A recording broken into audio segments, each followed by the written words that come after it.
The auctioneer's gavel came down with a crack that echoed through the empty courthouse like a gunshot. Sold. $1 to the gentleman in the back. Wyatt Mercer felt every eye in the room turn toward him. Some curious, most pitying, a few openly mocking. He'd just bought 60 acres of dying frontier land that 5 generations of locals had watched turn to dust in whispers. They said the ranch was cursed. They said shadows moved through the barns when the moon was dark. They said the land had buried 3 families and would bury a 4th. Wyatt didn't believe in curses. He believed in distance. But when he pushed open the door of the ranch house 3 hours later, stepping into what should have been decades of undisturbed silence, he heard it, the deliberate creak of a floorboard from somewhere deep in the house. Someone was inside. Someone had been living here all along. Before we go any further into this story, I want to ask you something. Stick with me until the end, hit that like button, and drop a comment telling me what city you're watching from. I want to see just how far this story travels. The truck's engine died with a shudder, and Wyatt sat in the sudden silence, staring through the cracked windshield at what a single dollar had bought him. Calling it a ranch was generous. The main house sagged like a broken promise, its paint stripped away by decades of wind and sun until only gray wood remained, weathered to the texture of bone. The porch roof tilted at an angle that defied physics, held up by 2 posts that looked like they were held together by stubbornness alone. Behind the house, a windmill stood frozen against the pale sky, its blades locked in place, pointing accusingly at nothing. 3 outbuildings dotted the property. A barn with half its roof missing, a smaller structure that might have been a workshop, and something that could have been a chicken coop or a storage shed. It was impossible to tell. Fences that had once marked pastures now lay in collapsed sections, wire and wood tangled together like the bones of something that had tried to crawl away and died in the attempt. The land itself stretched out in all directions, 60 acres of high desert scrub and cracked earth that hadn't seen a good rain in years. Tumbleweeds clustered against every vertical surface. The few trees that remained were twisted, stunted things that looked more dead than alive. It was, by any reasonable measure, a disaster. Wyatt opened the truck door and stepped out into the heat. The air hit him immediately, dry, hot, carrying the scent of dust and old wood, and something else, something organic and faintly sweet that he couldn't quite place. The wind moved across the land in waves, making the dead grass hiss like it was sharing secrets. He was 42 years old, wearing boots that had seen better days, and a denim shirt with his last $20 folded in the breast pocket. Everything he owned was in the back of the truck.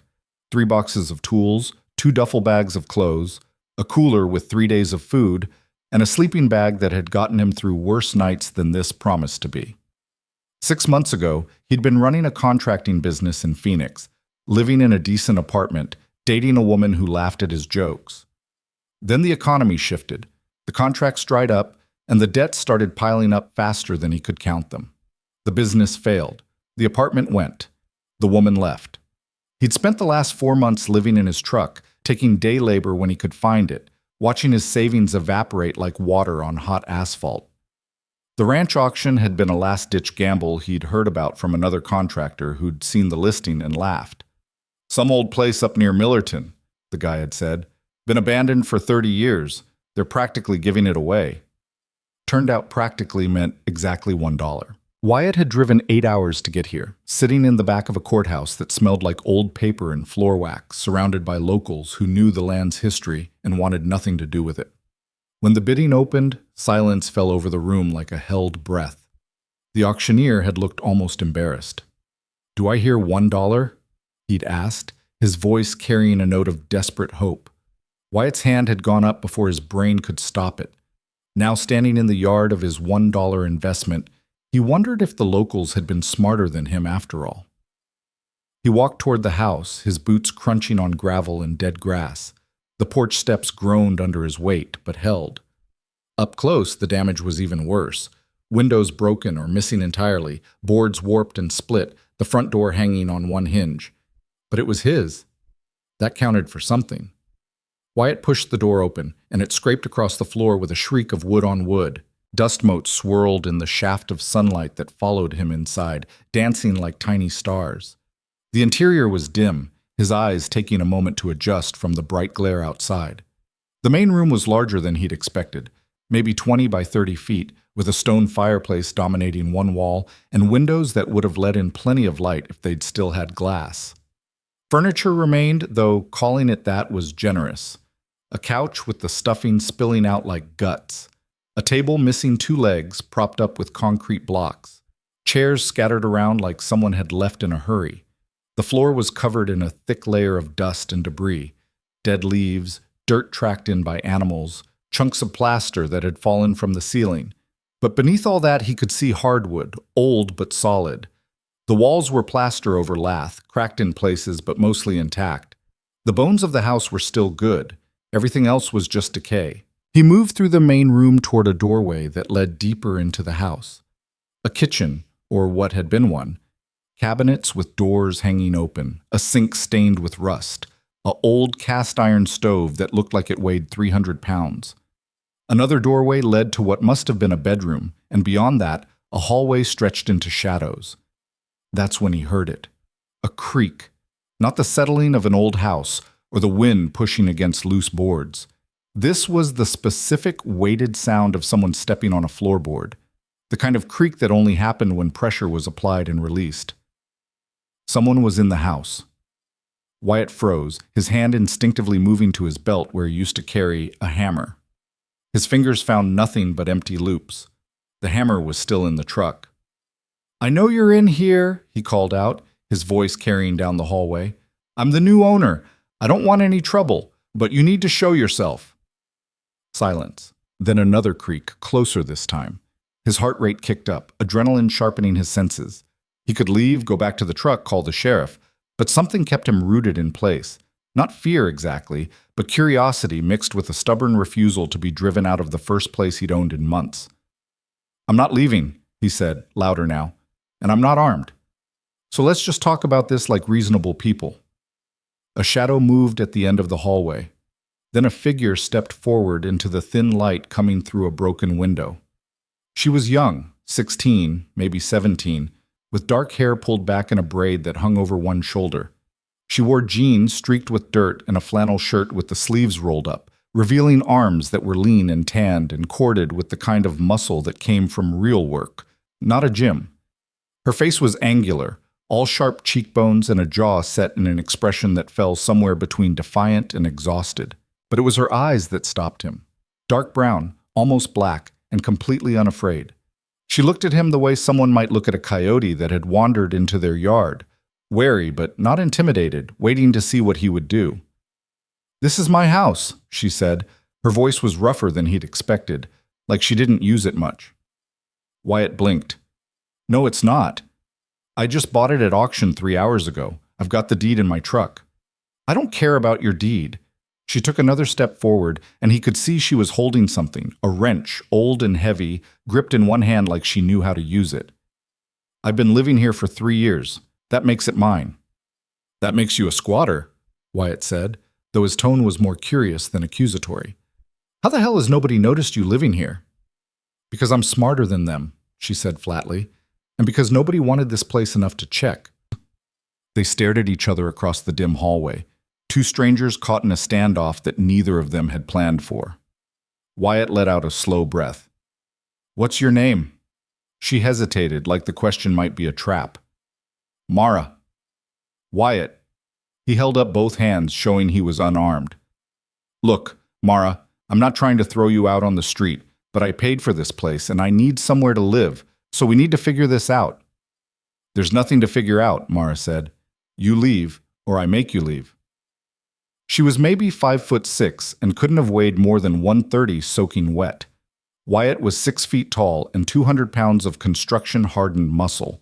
The threat should have been laughable, except she didn't look like she was bluffing. "How about we both take a breath?" Wyatt said carefully. "And you tell me how a kid ends up living alone on an abandoned ranch for 3 years without anyone noticing." "I'm not a kid. You're not an adult either, unless I'm real bad at guessing ages." Mara's jaw tightened. "I'm 17, old enough to take care of myself." 17, Wyatt repeated. "Where are your parents?" "Dead." The word came out flat, emotionless, like she'd said it so many times it had lost all meaning. "Where are yours?" Touché, Wyatt said. He lowered his hand slowly. Listen, I'm going to reach into my pocket and pull out my truck keys. Then I'm going to walk outside, get something to drink from my cooler, and sit on the porch. You want to talk about this like adults? You know where to find me. You want to brain me with that wrench? Well, I guess I'll deal with that when it happens. He moved slowly, deliberately, pulling the keys from his pocket and turning back toward the main room. Every step, he half expected to feel the wrench crack against the back of his skull. But Mara didn't follow him. She just watched him go, her eyes tracking his movement like a predator watching potential prey. Outside, the heat wrapped around him like a blanket. Wyatt walked to his truck, pulled a bottle of water from the cooler, and sat down on the porch steps. The wood creaked but held. He opened the water and took a long drink, his eyes scanning the property while his mind raced. A 17-year-old girl living alone on a ranch that everyone believed was abandoned. No family, no guardian, surviving on her own in one of the harshest environments in the state. It should have been impossible. But he'd seen her, talked to her. She was real, which meant she'd found a way to make it work. The question was how. And more importantly, why? 10 minutes passed, then 20. Wyatt was starting to think she'd decided to wait him out when the front door creaked open behind him. Mara stepped out onto the porch, still holding the wrench, but she'd lowered it to her side. Up close, in better light, he could see more details. The freckles across her nose, the dirt under her fingernails, the way her clothes were worn but clean, mended in places with careful stitches. "You got any more of that water?" she asked. Wyatt reached into his cooler without turning around and held out a bottle. Mara took it, twisted off the cap, and drank half of it in one go. When she finally lowered the bottle, she looked marginally less hostile. "You really bought this place for $1?" she asked. "Really did." "Then you're stupider than you look." Wyatt smiled despite himself. "Probably, but it's still mine, legally at least." Mara sat down on the far end of the porch, keeping distance between them. She set the wrench beside her within easy reach. "What are you planning to do with it?" "Fix it up," Wyatt said. "Make it livable again. Maybe run some cattle, grow some feed. I used to be a contractor, so I know my way around construction.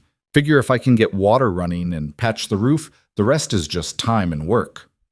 "The water pump's broken," Mara said. "The well's dry. The windmill hasn't moved in a decade." "I'll fix them." "You can't fix what's dead." "Everything can be fixed," Wyatt said. "Just takes the right tools and enough stubbornness." Mara looked at him like he'd just claimed he could lasso the moon.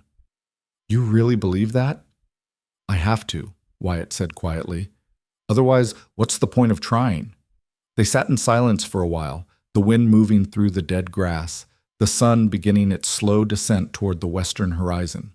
Wyatt could feel Mara's eyes on him, studying him, trying to figure out if he was a threat or just another fool who'd underestimated the land.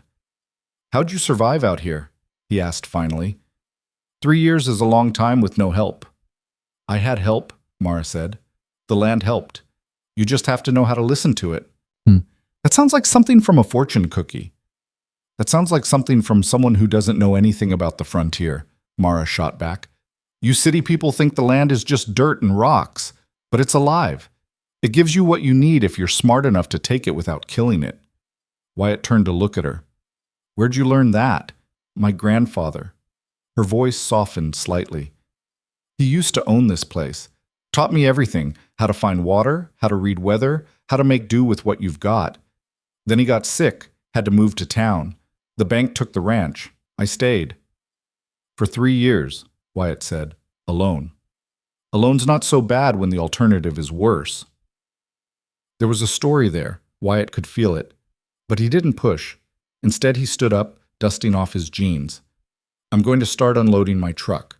You can help, you can watch, or you can disappear into whichever hidey hole you've been using. Your choice." "You're not going to call the sheriff?" "And tell him what? That I found someone who's been taking better care of this place than anyone has in decades? That seems like a waste of everyone's time." Mara stood up too, picking up the wrench. "What if I don't want you here?" "Then we've got a problem," Wyatt admitted. "But here's what I'm thinking. This place is 60 acres, big enough for 2 people to stake out their own space. I need help fixing it up, and unless I'm way off base, you need a legal claim to stay here. So maybe we help each other." Why would you do that? Wyatt shrugged. Because I've been where you are. Rock bottom with nowhere to go. Someone gave me a chance once. Didn't work out, but it mattered that they tried. Maybe this'll work out better. Mara studied him for a long moment, her dark eyes searching his face for signs of deception or ulterior motives. Whatever she saw there must have passed some internal test, because she finally nodded. 1 month, she said. We try this for 1 month. You try anything, and I disappear.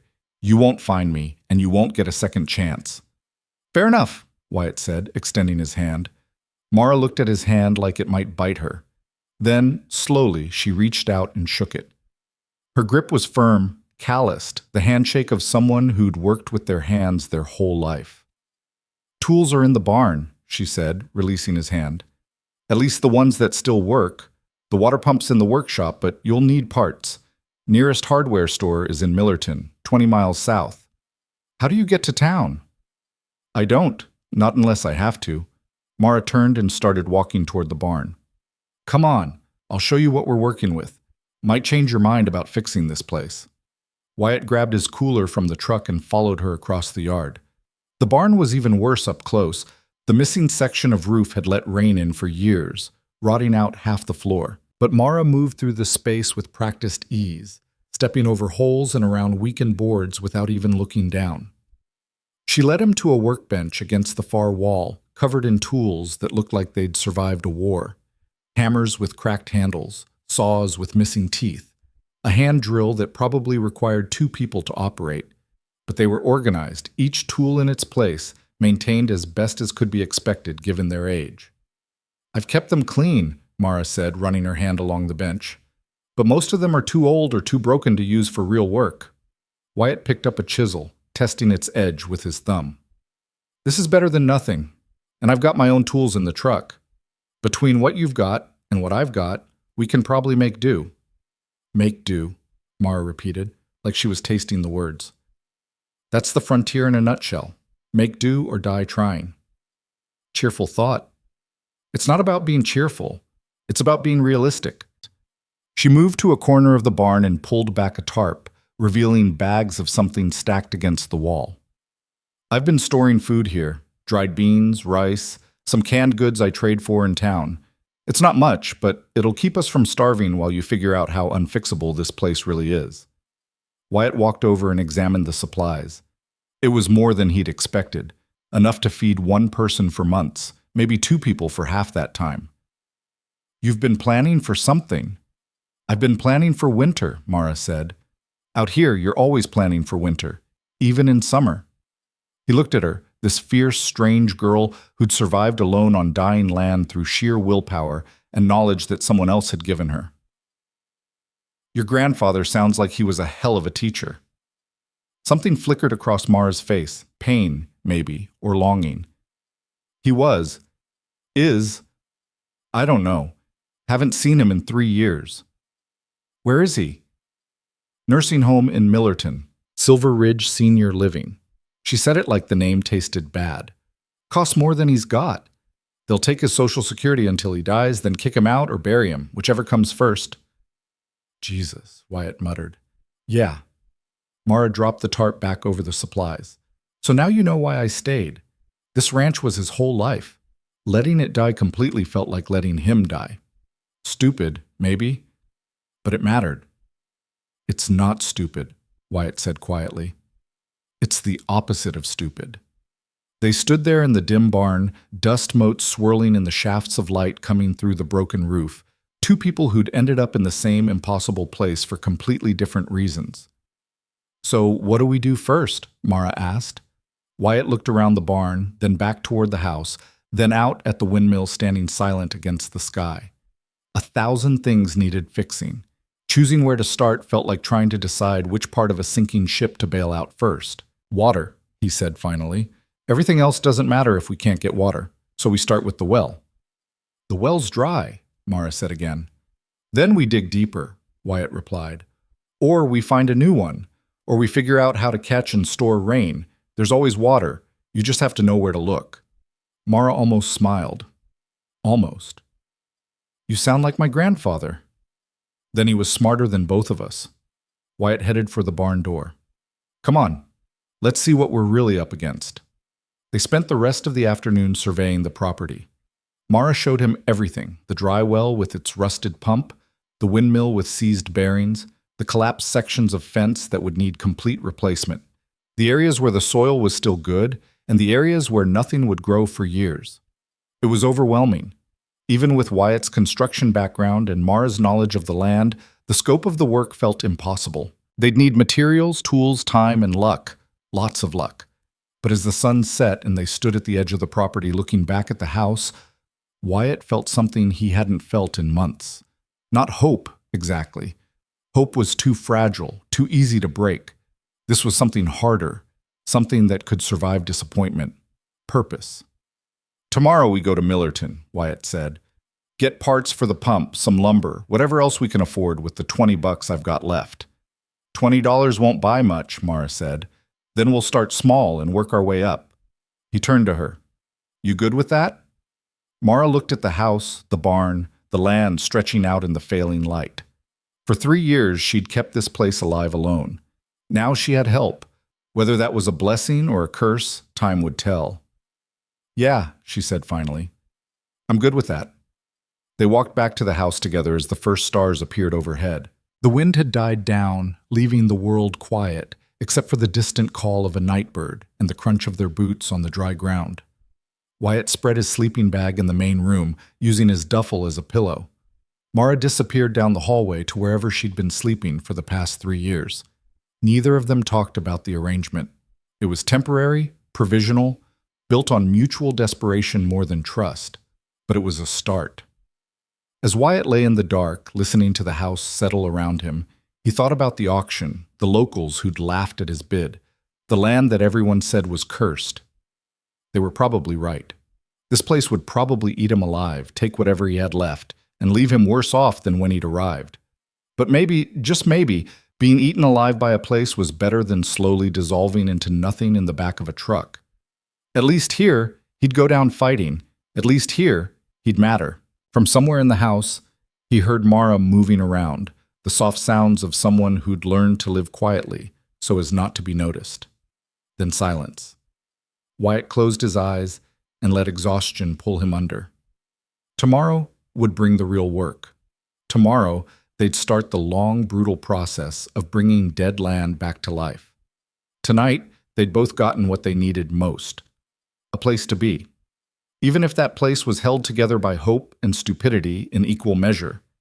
Outside, the wind picked up again, rattling the broken windows and whistling through the gaps in the walls.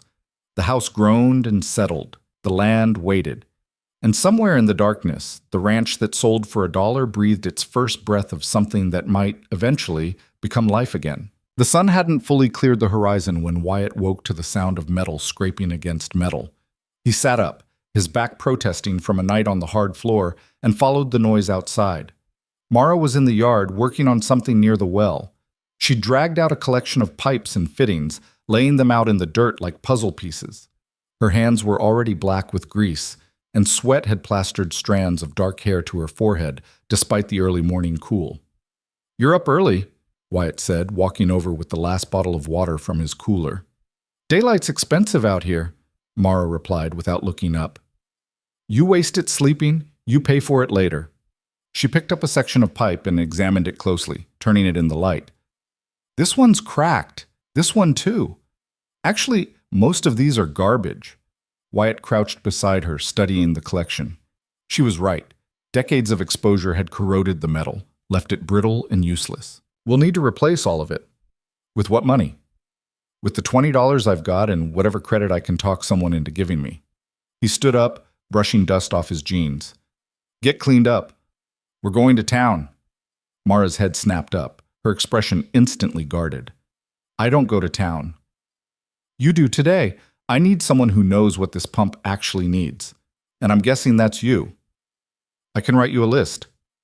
"Mara," Wyatt kept his voice gentle but firm, "I get it. You've been hiding, but I'm legal now. You're with me, you're helping fix up my property. Nobody's going to ask questions, and if they do, I'll handle it." She stood slowly, wariness written across every line of her body.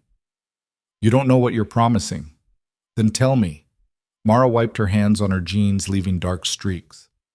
My grandfather had debts when he got sick. The bank took the ranch, but there were other people too. People who don't care about paperwork or legality. They see me, they'll want what they're owed. And when I can't pay, they'll find other ways to collect. The air between them grew heavy with implication. Wyatt felt anger kindle in his chest, not at her, but at a system that would back a kid into that kind of corner. "What kind of debts?" he asked. "Does it matter?" "Yeah, it matters." Mara was quiet for a long moment, her eyes fixed on the distant horizon. "Medical bills, mostly. Some back taxes. My grandfather tried to keep the ranch going after my parents died, but it was too much.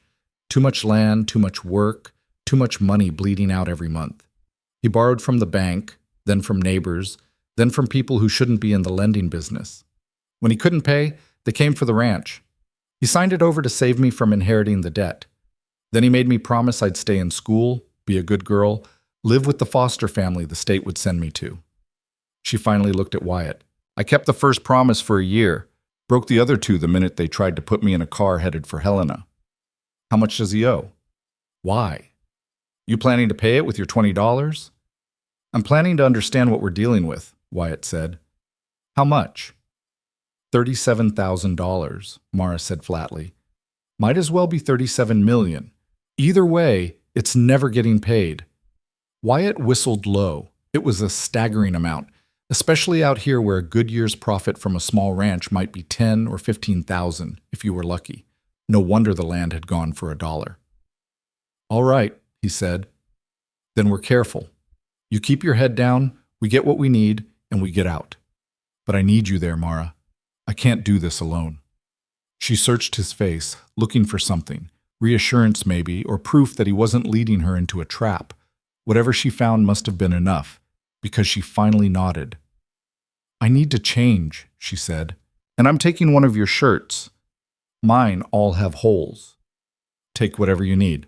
She disappeared into the house, and Wyatt used the time to load his tools into the truck bed, making room in the cab for both of them. The morning was already warming up, the sun climbing steadily into a sky that stretched forever without a single cloud to break it up. Weather out here was either nothing at all or catastrophically everything at once. No middle ground. When Mara emerged, she'd cleaned the grease off her hands and face and changed into a cleaner pair of jeans and one of Wyatt's flannel shirts, rolled up at the sleeves. With her hair pulled back and the hard edge temporarily smoothed from her expression, she looked younger, more vulnerable. It made Wyatt nervous. "Let's get this over with," she said, climbing into the passenger seat. The drive to Millerton took 45 minutes along a 2-lane highway that cut through landscape so flat and empty it felt like driving across the surface of another planet. They passed maybe 3 other vehicles the entire way.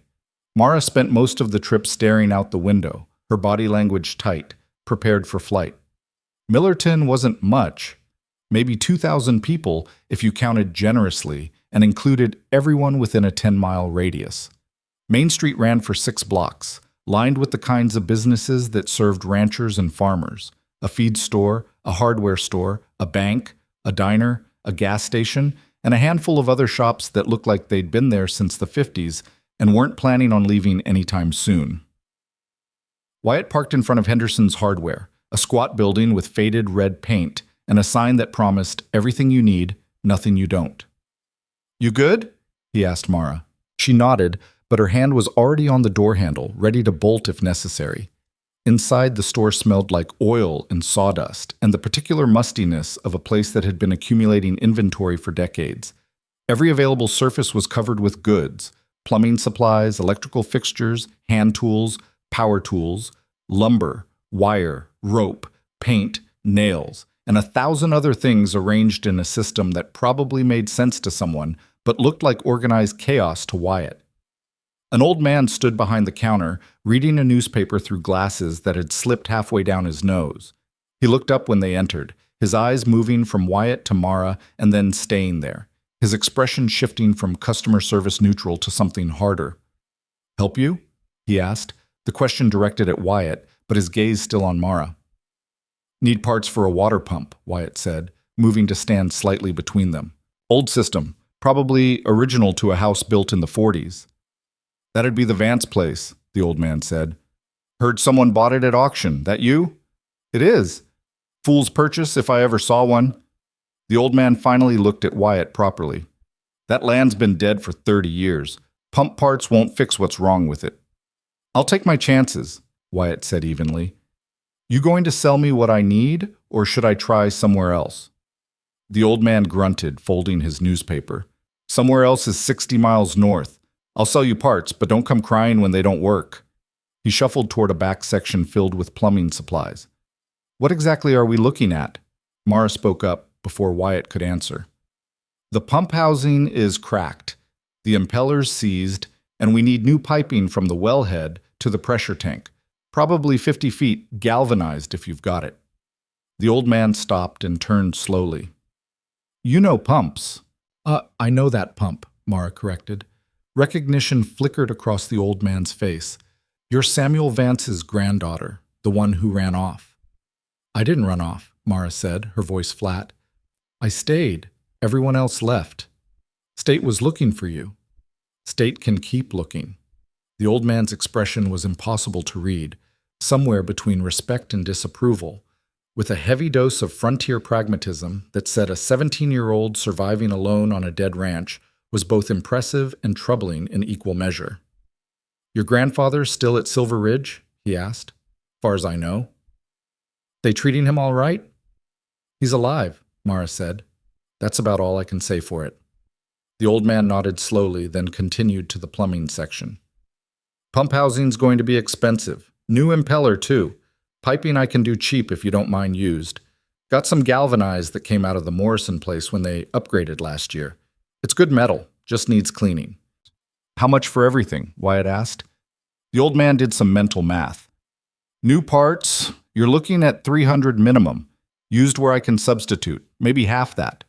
Wyatt felt his stomach drop. I've got $20. Then you've got a problem. I've got a deed to 60 acres and a willingness to work, Wyatt countered. That's got to be worth something. The old man studied him for a long moment. Then he looked at Mara, still standing near the door like a rabbit ready to flee. Something in his expression softened, just fractionally. Tell you what, he said finally. I'll front you the parts on credit. You pay me back when you can, plus 10% interest.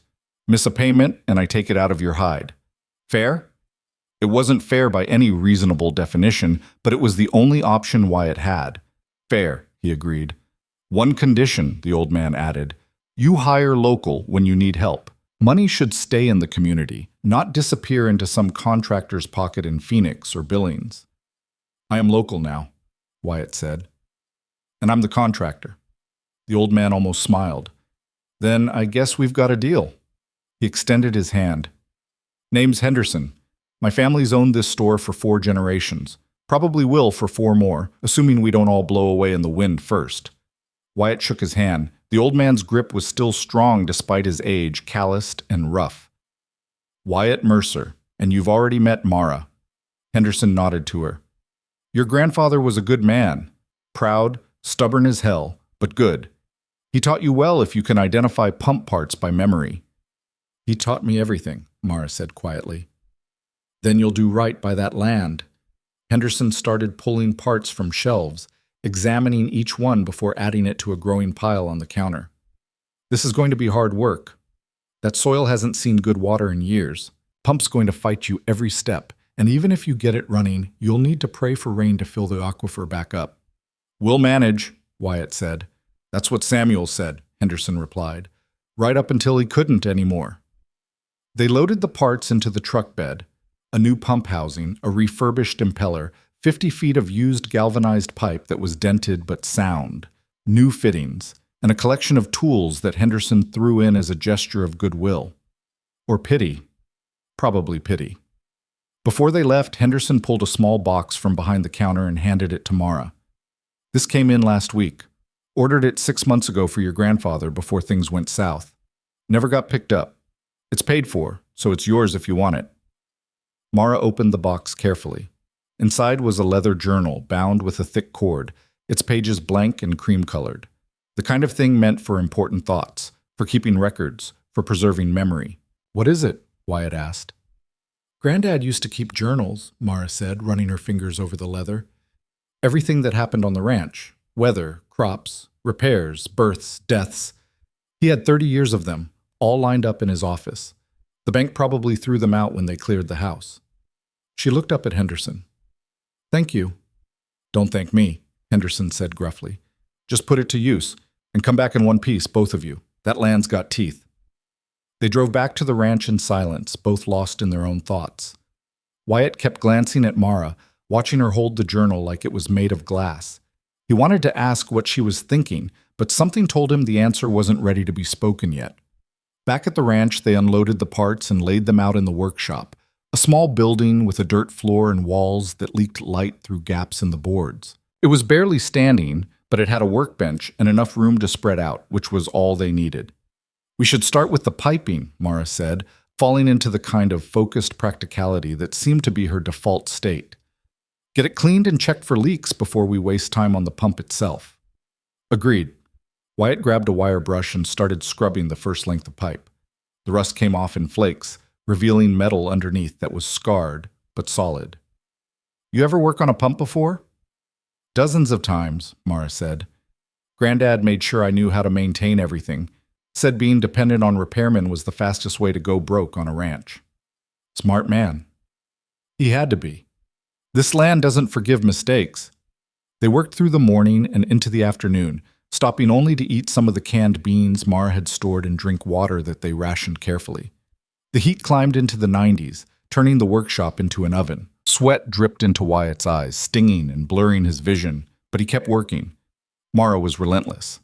She worked with an efficiency that came from years of practice, her hands moving with confidence as she fitted pipes together, tested connections, marked problem areas with a piece of chalk.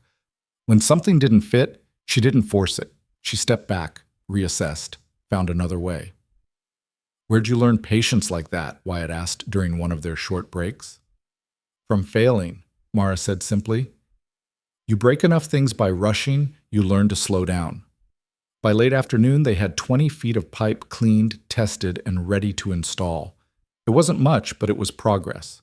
Real, tangible progress. Tomorrow we dig out the wellhead, Mara said, wiping sweat from her face with her sleeve. Make sure the casing's still intact. If it's collapsed, all this is useless. One problem at a time, Wyatt said. Let's just get through today first. They walked back to the house as the sun started its descent, painting the sky in shades of orange and red that seemed almost violent in their intensity. The land looked different in this light, less dead, more sleeping, like it was waiting for the right moment to wake up. Wyatt started a fire in the old stove using scrap wood from the barn, and they heated more beans in a battered pot that Mara produced from somewhere. It wasn't much of a meal, but after a day of hard labor, it tasted better than anything Wyatt had eaten in months. They ate in silence, too tired for conversation. When they finished, Mara pulled out the journal Henderson had given her and opened it to the first page. For a long moment, she just stared at the blank paper. What are you going to write? Wyatt asked. I don't know yet, Mara said. Granddad always started with the date and the weather, said you couldn't understand a ranch without understanding the sky. Then start there. Mara found a pencil stub in her pocket and began to write, her handwriting small and precise. Wyatt watched her work, struck by how young she looked in the firelight, how the hard edges softened when she was focused on something that mattered. March 15th, she read aloud as she wrote. Clear sky, no wind, temperature in the low 90s. Began repairs on the water system with Wyatt Mercer, new owner of the ranch. Cleaned 20 feet of galvanized pipe. Wellhead inspection tomorrow. She paused, pencil hovering over the paper. Feels like the land might remember how to live again. Or maybe that's just hope talking. Hope's not a bad thing, Wyatt said. It is when it gets you killed. And what's the alternative? Give up before you start? Mara closed the journal carefully. You don't get it. You've been here 2 days. I've been here 3 years. I've watched this land fight back against every single attempt to fix it. The pump fails, the windmill seizes, the fences fall, the soil dries up. It's like the place wants to die. Or maybe it's testing you, Wyatt said, seeing if you're strong enough to deserve it. That's a romantic way of looking at dirt and rocks. Maybe. Wyatt poked at the fire with a stick, sending sparks up into the darkness. But I didn't drive 8 hours and spend my last dollar on a death wish. I came here because I needed something to fight for. And if that something happens to be 60 acres of stubborn frontier land, then so be it. Mara was quiet for a long time, staring into the flames. When she finally spoke, her voice was softer than he'd heard it before. My parents died on this ranch, she said. Barn fire, middle of winter, I was 10. Granddad said they were trying to save the horses. Got them out, but the roof came down before they could get themselves out. She drew her knees up to her chest. After that, Granddad changed, got quieter, worked harder. Like if he could just keep the ranch running, their deaths would mean something. But the harder he worked, the worse things got. The drought came, the wells started failing, the money ran out. And then he got sick. What kind of sick? Lungs. Worked too many years breathing in dust and hay and whatever else gets into your chest when you spend your whole life on a ranch. Doctor said he needed to be somewhere with clean air and medical equipment. So they put him in Silver Ridge, and the bank came for the land, and I ran. She looked at Wyatt. So yeah, I know what it means to fight for something. I just don't know if it's possible to win. Wyatt didn't have an answer for that. He'd spent the last 6 months losing every fight he'd entered, against debt, against failure, against his own inability to keep his life together. He had no wisdom to offer, no guarantee that this would work out any better. But he did have stubbornness. And sometimes that was enough. Then we'll find out together, he said. And if we're wrong, at least we'll go down swinging. Mara almost smiled. You're either the bravest person I've ever met, or the dumbest. Probably both.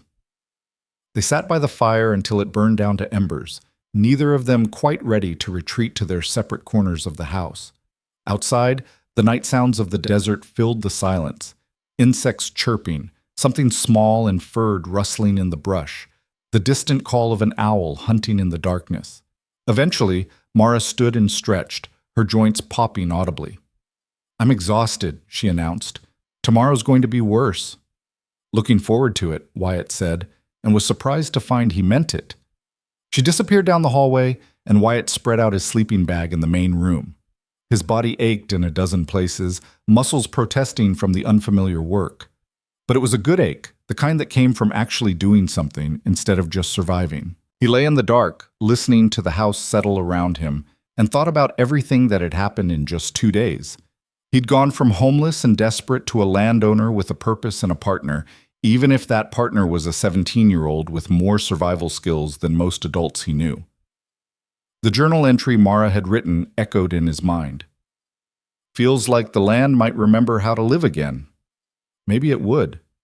Maybe they'd find water, fix the pump, coax life back into soil that hadn't seen a good crop in decades.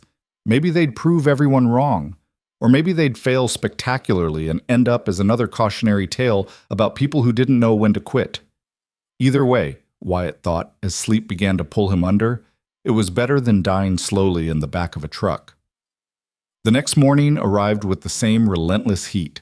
They were at the well, head by sunrise, shovels in hand, ready to dig out decades of accumulated sand and debris. The well itself was 10 feet from the house, marked by a concrete cap that had partially collapsed into the hole beneath. We need to see if the casing's intact, Mara explained as they started removing the broken concrete. If it's collapsed, we might have to drill a new well. That's thousands of dollars we don't have. Then let's hope it's intact, Wyatt said, throwing another shovelful of dirt aside. It took 3 hours of steady digging to clear enough space to actually see the well casing. When they finally exposed it, Wyatt felt a surge of relief. The metal pipe was old and rusty, but it was solid, running straight down into the earth like a promise. It's good, Mara said, running her hand along the casing. We can work with this. They lowered a weighted line down the well to measure depth, 42 feet before it hit water. Not ideal, but not impossible either. We'll need to prime the pump, Mara said. Get water up to the impeller so it can start pulling from the well. You ever done that? Once or twice, Wyatt said. Long time ago. Then you remember it's a pain in the ass. She wasn't wrong. They spent the rest of the day installing the new pump housing, connecting the cleaned piping, sealing joints with compound that Mara swore was better than anything Henderson sold new. Every connection had to be perfect. One leak and the whole system would fail. By the time the sun was setting, they had the pump installed and the piping run from the well to the house. All that remained was the moment of truth, priming the system and seeing if it would actually work. "You want to do the honors?" Wyatt asked, gesturing to the manual pump handle they'd attached. "Together," Mara said. They grabbed the handle, one on each side, and started working it up and down. The pump groaned and protested, metal grinding against metal, fighting them with every stroke. Wyatt's shoulders burned, his hand started to blister, but he kept pumping. 10 minutes passed, then 20. Just when Wyatt was ready to admit defeat, he heard it, a sound like choking, deep in the pump's mechanism. Then a cough. Then a sputter. "Keep going!" Mara shouted, pumping harder. And then, impossibly, water surged up through the pipes. It came out brown at first, thick with sediment and rust. But they kept pumping, and slowly, so slowly, the water began to run clear. When the first stream of clean water arced out of the pump spout and splashed onto the ground, Mara let out a sound that was half laugh, half sob. She stuck her hand under the stream, letting the water pour over her fingers, and for the first time since Wyatt had met her, she was actually smiling. "We did it," she said, wonder in her voice. "We actually did it." Wyatt cupped his hands and caught some of the water, bringing it to his lips. It was cold and clean and tasted like the best thing he'd ever drunk in his life. "First win," he said. "First of many," Mara replied. And for the first time, she sounded like she believed it. They stood there for several minutes, just watching the water flow, neither of them quite believing what they'd accomplished. The pump continued its rhythmic churning, each stroke pulling more water from the earth, and Wyatt felt something shift inside him. Not hope exactly, but something close to it. Proof that dead things could be revived if you worked hard enough. "We should celebrate," Mara said, still running her fingers through the stream. "This deserves something better than canned beans." "I've got 40 cents left after gas," Wyatt admitted. "Not much of a celebration budget." "I know where the catfish are," Mara said, and for the first time since he'd met her, she looked like a kid, excited, animated, the weight of survival temporarily lifted. "There's a creek about 2 miles east. If we go now, we can be back before dark." Wyatt looked at the sun, already halfway to the horizon. 2 miles there, 2 miles back, plus fishing time. That's cutting it close. "You scared of the dark?" "I'm scared of breaking an ankle on terrain I don't know and bleeding out before anyone finds me." Mara laughed, an actual laugh, clear and genuine. "City boy, come on, I'll keep you safe." They grabbed a couple of makeshift fishing poles from the barn, old rods with lines so frayed Wyatt wasn't sure they'd hold anything bigger than a minnow, and headed east across the property. The land here was rougher, cut by small arroyos and dotted with sagebrush and juniper. Mara moved through it like she'd memorized every rock and depression, never breaking stride, while Wyatt followed and tried not to trip over his own feet. "You do this often?" he asked, already breathing harder than he'd like to admit. "Used to do it with Granddad every Sunday," Mara said. "He'd tell stories while we fished, old frontier stories, family history, things that happened before I was born. Said it was important to know where you came from, otherwise you'd never know where you were going." She ducked under a low branch. "I haven't been out here since he left. Didn't feel right doing it alone." "You've been alone for 3 years," Wyatt pointed out. "That's different. That was surviving. This is living." They reached the creek as the sun painted the sky in shades of amber and crimson. It wasn't much, maybe 15 feet across at its widest point, shallow enough to see the rocky bottom, but it was moving water, clear and cold, fed by springs somewhere up in the hills. Life clustered around it in ways that made the surrounding desert seem even more barren by comparison. Cottonwoods grew along the banks, their leaves rustling in the evening breeze. Birds called from the branches. And in the deeper pools, Wyatt could see dark shapes moving beneath the surface. "Catfish?" Mara confirmed, baiting her hook with something she produced from her pocket that looked like it had been dead for a while.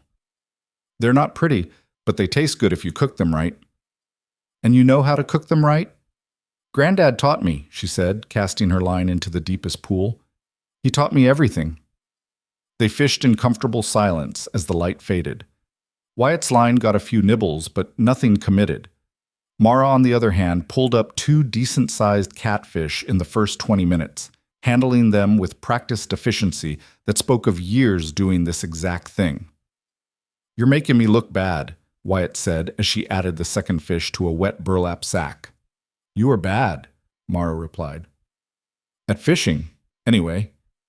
How'd you survive this long without basic survival skills? Grocery stores mostly. Sometimes restaurants if I was feeling fancy. She shook her head in mock disappointment. City people. All that education and not a lick of common sense. Hey, I can frame a house, run electrical, install plumbing. Those are useful skills. Not if you starve before you get a chance to use them. Wyatt was about to respond when his line went taut. He yanked back instinctively, felt the satisfying weight of something substantial on the other end, and started reeling in. The fish fought hard, pulling line off the reel in short bursts, but Wyatt held firm. When he finally hauled it up onto the bank, Mara whistled appreciatively. 5 pounds easy, she said. Maybe you're not completely useless after all. High praise from the wilderness expert. They fished until the light was almost gone, ending up with 4 good-sized catfish between them. Mara declared it more than enough for dinner and started gathering dead wood for a fire. We're cooking here? Wyatt asked. Too far to carry them back fresh, Mara explained, stacking wood in a small clearing. And they taste better cooked over an open fire anyway. Besides, you wanted an adventure. I wanted to fix a water pump. Same thing out here. She had the fire going in minutes, flames licking up through the dry wood, and set about cleaning the fish with a knife she'd carried in her boot.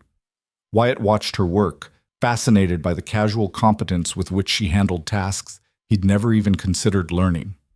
Where'd you stay? He asked as she gutted the first fish. When your grandfather left, I mean. The house doesn't look like anyone's been living in it. I wasn't in the house much at first, Mara said, not looking up from her work. Too exposed, too obvious. I slept in the barn mostly, or the workshop. Moved around so if anyone did come checking, they wouldn't see patterns. After the first winter, I realized nobody was coming. That's when I started using the back bedroom.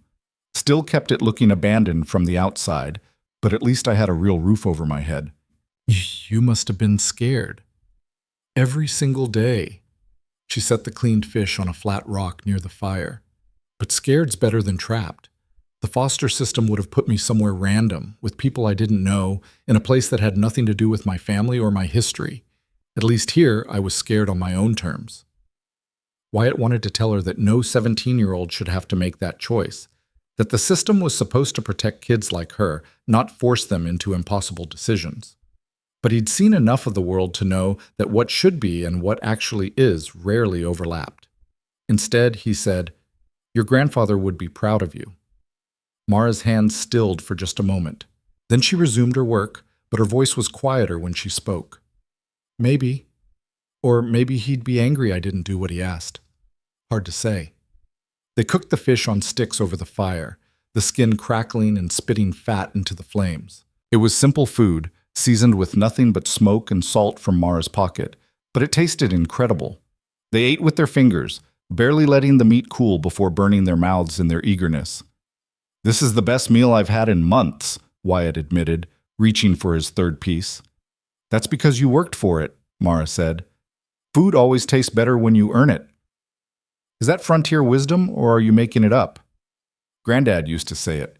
But yeah, I think it's true. Above them, stars were beginning to appear, more than Wyatt had ever seen in the city. Out here, without light pollution, the sky became something else entirely. A vast dome of darkness pierced by millions of points of light, so dense in places it looked like someone had spilled milk across the heavens. How long did it take you to stop being scared? Wyatt asked, staring up at the stars. Mara considered the question. I haven't stopped, she said finally. I just got better at working through it. Fear's not the problem. Letting it paralyze you is. That's remarkably mature for someone who's 17. You don't get to be immature when you're trying not to die, Mara said matter-of-factly. Maturity's just another survival skill. They let the fire burn down to coals and started the walk back to the ranch under a sky full of stars. Mara navigated by moonlight and memory, moving confidently through darkness that would have left Wyatt stumbling. He followed her lead, trusting her knowledge of the land, and tried to imagine what it had been like for her. 3 years of nights like this, alone, with nothing but her own resourcefulness standing between her and disaster. Do you ever think about leaving? He asked as they crossed a dry wash. Now that I'm here, legally owning the place, you could go. Get a normal life, go to school, hang out with kids your age, do teenage things. Like what? Post selfies and complain about homework?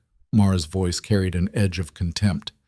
That stuff's not for me, never was, even before everything fell apart. So what is for you? She was quiet for a long time, her boots crunching on gravel.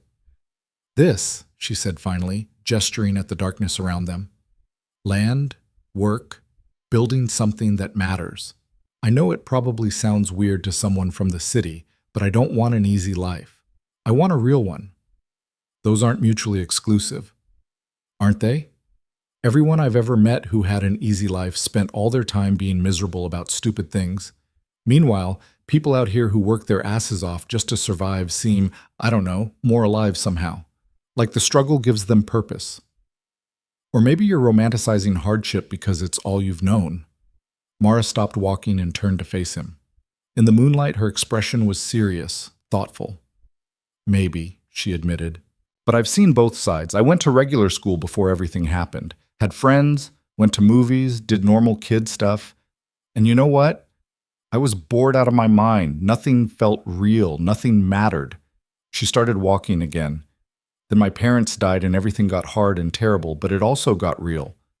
Every day mattered because every day was a fight. And yeah, that's exhausting and scary, but it's not boring. It's never boring. Wyatt thought about his own life, the years spent building a business, the comfort he'd achieved, the relationship that had felt more like going through motions than actual connection. He'd been sleepwalking through his own existence, comfortable but disconnected, until everything collapsed and forced him to actually engage with reality. I think I know what you mean, he said quietly. They reached the ranch just after 9 o'clock, both exhausted but satisfied in a way that went beyond the physical. The water pump was still running, a steady rhythm that sounded almost like a heartbeat. Mara checked it quickly, made a few minor adjustments, and declared it good for the night. Tomorrow we start on the windmill, she said, heading for the house. If we can get that working, we won't have to manually pump water every time we need it. One miracle at a time, Wyatt said. Out here, miracles are just stubbornness with better PR. That night, Wyatt recorded their second day in Mara's journal at her request. His handwriting larger and less neat than hers, but serviceable. He wrote about the pump, the fishing trip, the taste of fresh catfish cooked over an open fire. He wrote about the stars and the darkness and the way the land felt less hostile now that they'd managed to coax water from it. When he finished, Mara read it over his shoulder and nodded approval. Not bad for a city boy. I'm learning. You better be. Out here, slow learners don't last long. The next morning brought their first real setback. Wyatt woke to the sound of Mara swearing, creative, colorful profanity that would have impressed a sailor. He rolled out of his sleeping bag and found her standing by the water pump, which was silent and still. What happened? He asked, already knowing the answer wouldn't be good. Pressure tank ruptured, Mara said, pointing to a split in the metal tank that fed water from the pump to the house.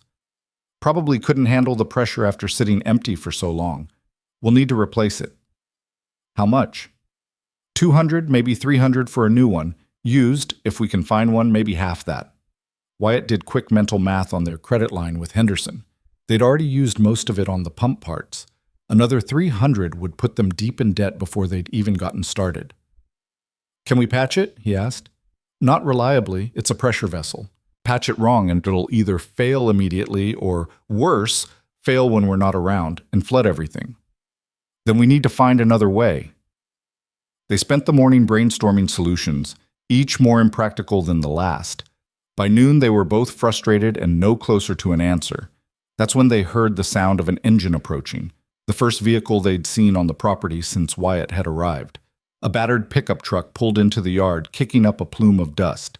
An older woman climbed out, maybe 60, with gray hair pulled back in a practical bun and the kind of face that had spent decades squinting into the sun. She wore work clothes, jeans, boots, and a shirt that had seen better days, and moved with the careful economy of someone whose body still worked but required more maintenance than it used to. "You the fool who bought this place?" she called out, walking toward them. "That's me."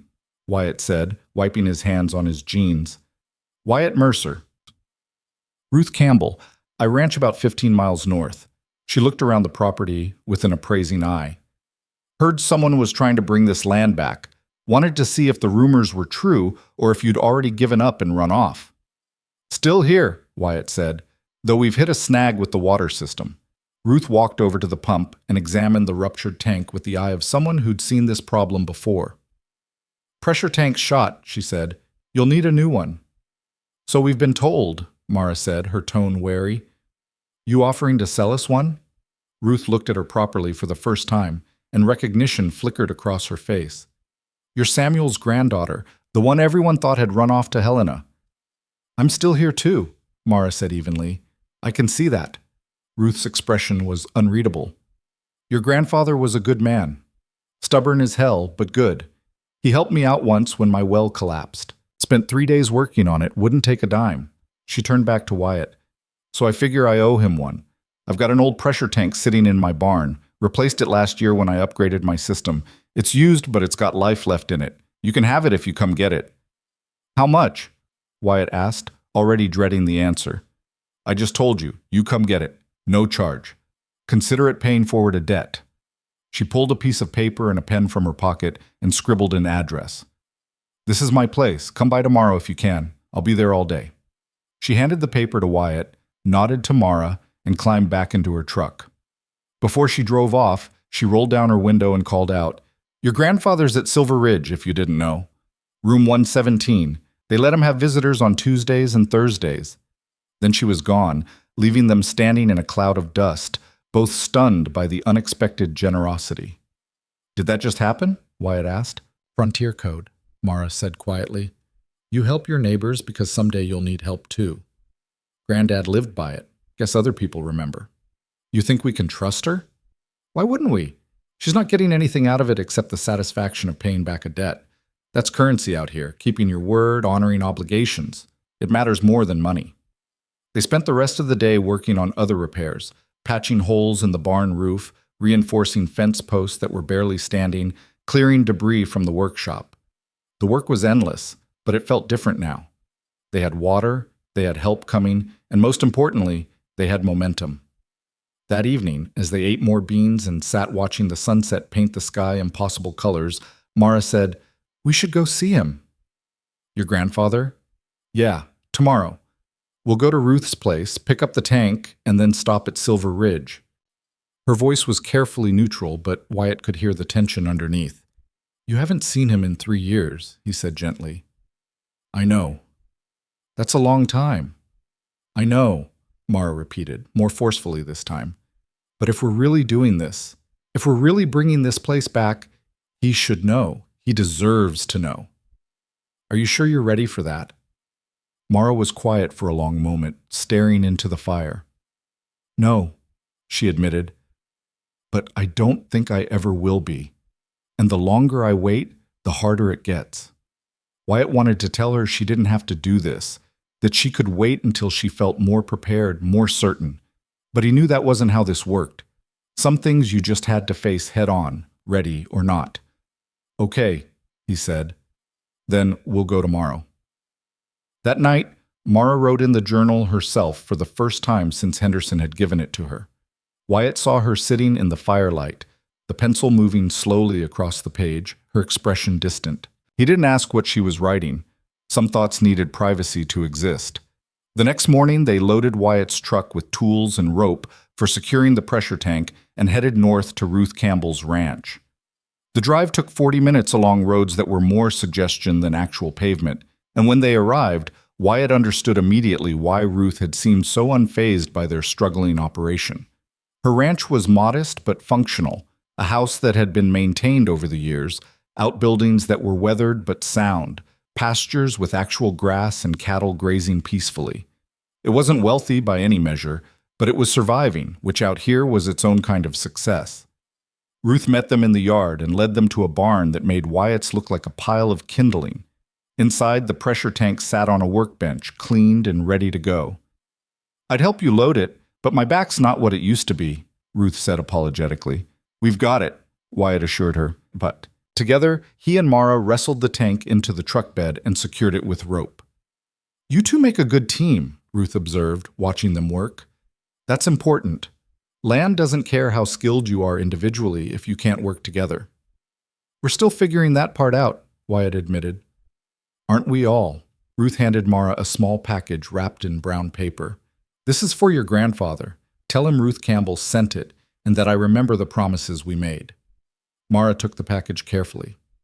"What's in it?" "Private matter between old friends," Ruth said. "He'll know what it means." They thanked her again and headed south toward Millerton and Silver Ridge Senior Living.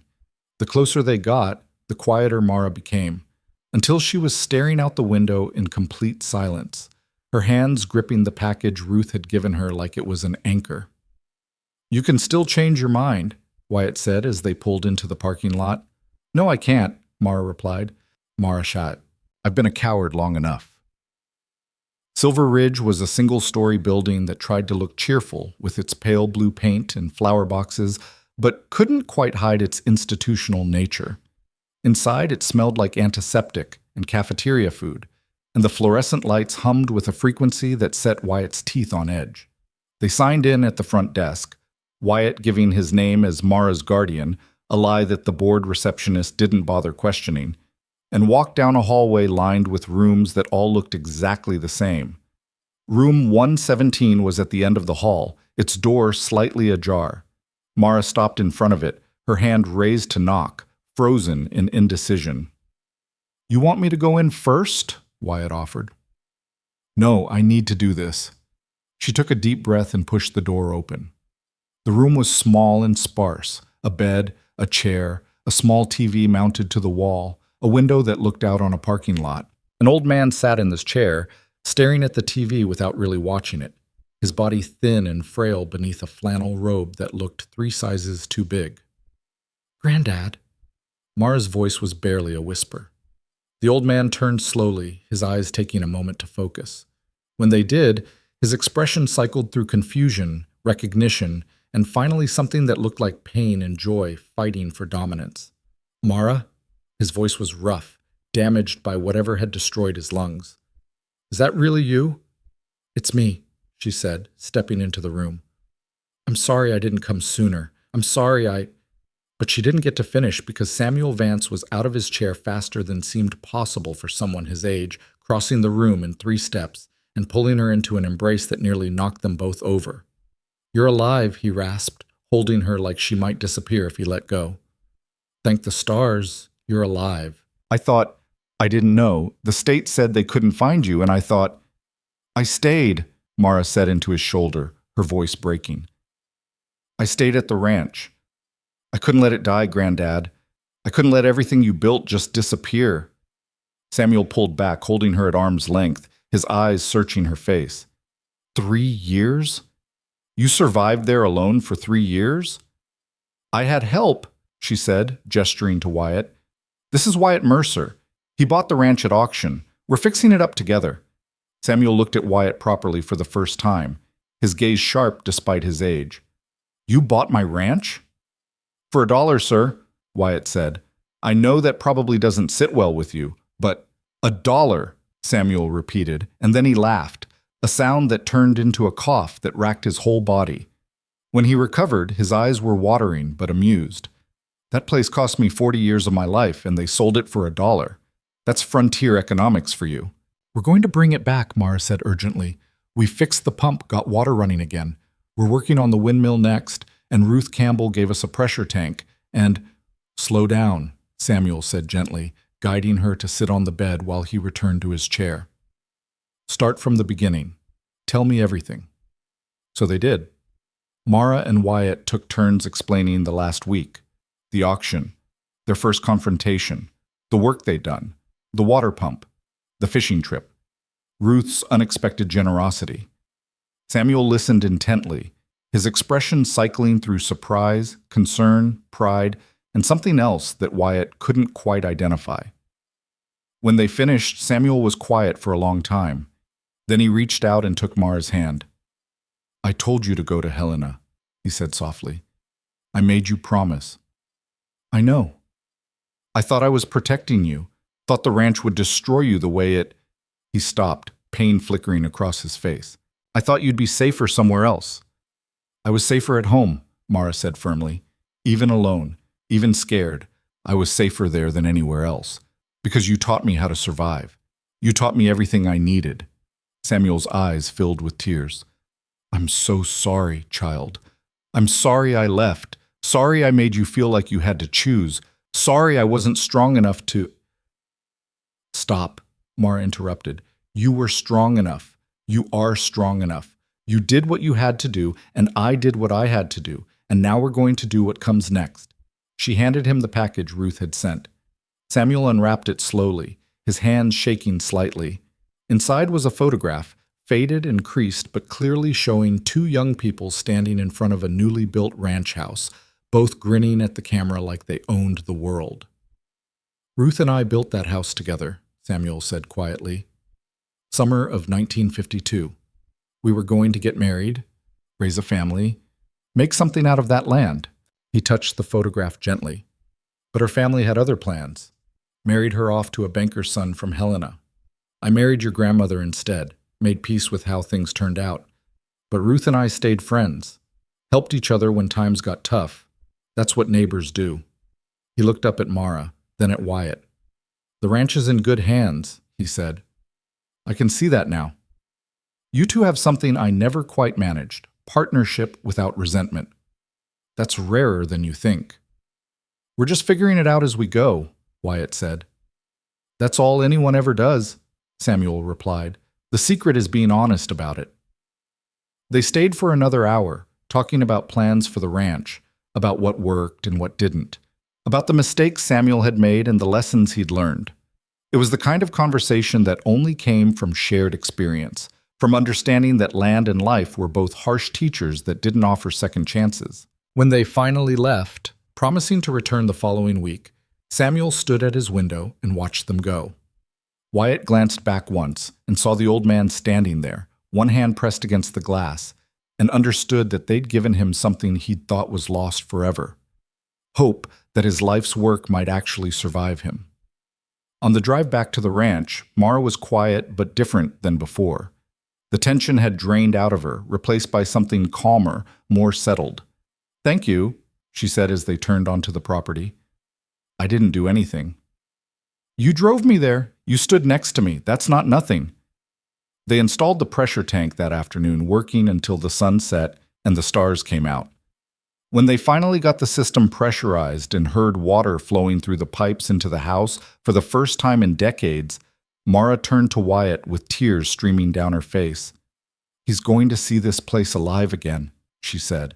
"Before he dies, he's going to know it worked, that his life mattered." "It already mattered," Wyatt said gently. "I know, but now he'll know it too." That night, they sat on the porch and listened to water running through pipes that had been dry for years, and both of them felt the weight of what they'd taken on settling more firmly on their shoulders. This wasn't just about survival anymore. It wasn't even just about the land. It was about honoring the people who'd fought for this place before them, about proving that stubbornness and hard work could overcome almost anything. It was about building something that would last. The windmill became their next obsession, a skeletal giant that loomed against the sky like a monument to failed ambition. For 3 weeks, they worked on it every day, climbing the rickety tower to free seized bearings, replacing blades that had cracked and splintered in the wind, running new wire from the generator to the house. It was dangerous work. One slip from 30 feet up and the ranch would have a new grave to add to its collection. But Mara climbed like she'd been born to it, fearless in a way that made Wyatt's stomach clench every time he watched her. "You're going to kill yourself up there," he called one afternoon as she hung from the tower frame, wrenching at a rusted bolt that hadn't moved in a decade. "Probably," she called back, not stopping her work. "But I'm not going to do it today." "How can you be so sure?" "Because I'm too stubborn to die before this thing works." The bolt finally gave with a screech of metal on metal, and Mara caught herself on the frame before she could fall. Wyatt's heart hammered in his chest, but she just grinned down at him like she'd won a prize. "One down, about 50 to go," she said. They developed a rhythm during those weeks, an unspoken division of labor that played to their strengths. Wyatt handled the heavy lifting and the technical repairs. years of construction work giving him the knowledge to diagnose problems and engineer solutions. Mara provided the local expertise, knowing which parts of the system mattered most, which corners could be cut safely, and which couldn't. Together, they made progress that neither could have managed alone. Word spread through the county that the Vance place was coming back to life. People started showing up, some curious, some skeptical, a few offering help in the form of used materials or advice that was sometimes useful and sometimes contradictory. Ruth Campbell returned twice more, bringing supplies, and once a casserole that was surprisingly good. Henderson from the hardware store drove out to check on his investment and ended up staying for 3 hours, helping them troubleshoot a problem with the windmill's gear assembly. "You two might actually pull this off," he said as he was leaving, wiping grease from his hands. "I'll be damned." "You didn't think we would?" Wyatt asked.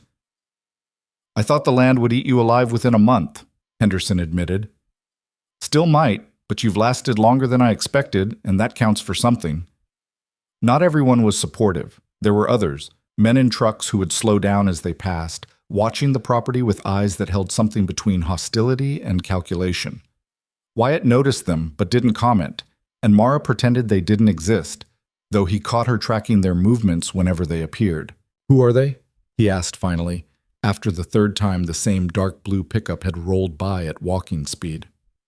"Nobody important," Mara said, but her jaw was tight. "Mara." She set down the wrench she'd been using and turned to face him. "The Cullens, family that lives about 10 miles west.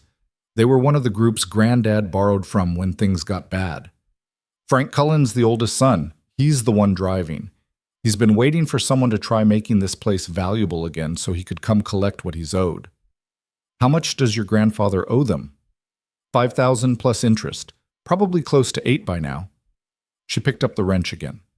"He'll come eventually, and when he does, he'll want payment or he'll want the land.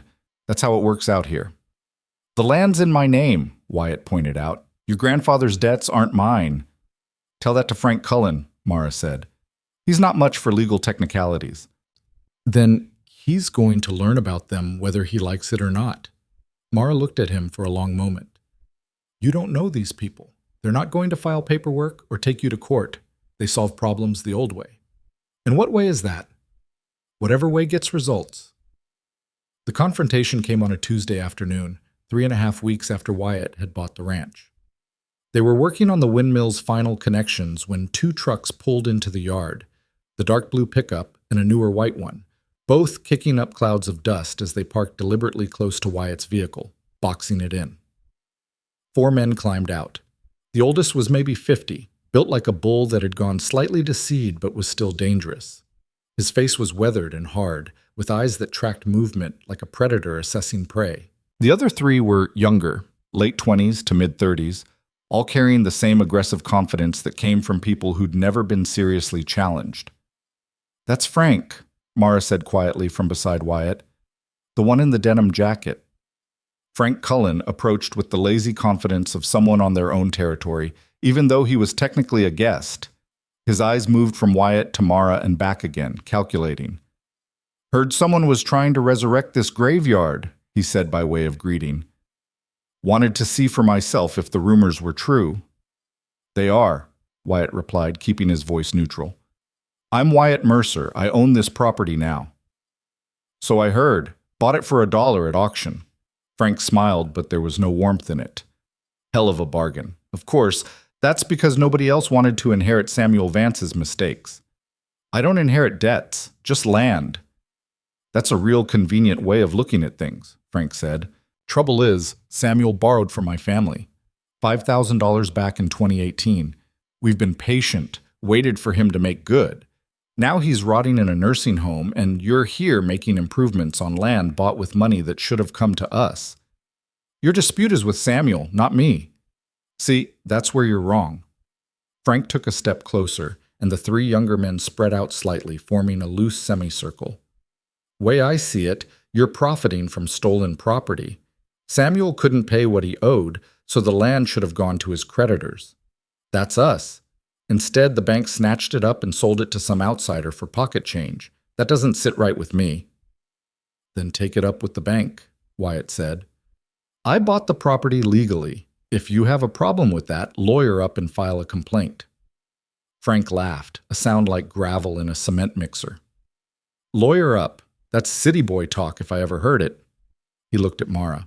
What about you, girl? You hiding behind this stranger now? Your grandfather made promises. Promises mean something out here, even if they don't where he's from. My grandfather made promises under duress, Mara said, her voice steady despite the tension radiating from her body. He was desperate, and you took advantage. That's not honor, that's predation. One of the younger men, blond with a scar across his left eyebrow, laughed. Listen to her. 3 years living like a wild animal, and she thinks she knows about honor. Shut up, Derek, Frank said without looking at him. His attention was focused entirely on Wyatt now, measuring him, trying to determine how hard to push. Here's how this is going to work. You pay me $8,000, $5,000 for the original debt plus interest, and we'll call it even. You can keep the land, do whatever you want with it, and we'll never bother you again. Or? Wyatt asked. Or things get complicated. Accidents happen on ranches. Equipment fails, buildings catch fire. Would be a shame if all this work you've been doing went to waste. The threat hung in the air between them, naked and ugly.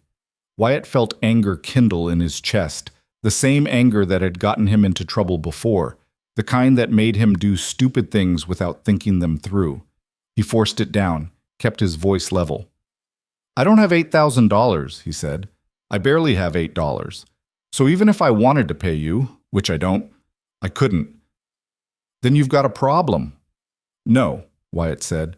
You've got a problem.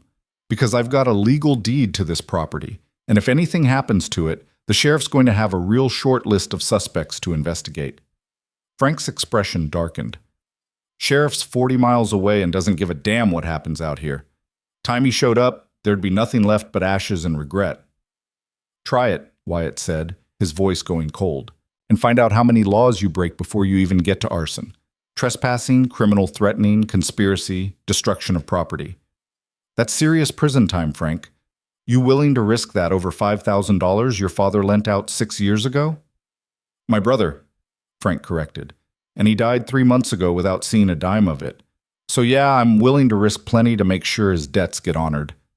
There was genuine grief in his voice, buried under the aggression, and Wyatt realized this wasn't just about money. This was about pride, about family honor, about making sure a dead man's final accounts were settled. It made Frank more dangerous, not less. I'm sorry for your loss, Wyatt said, meaning it.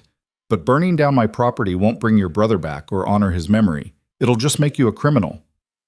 Maybe, Frank said, or maybe it'll teach outsiders not to waltz in here and think they can ignore local obligations.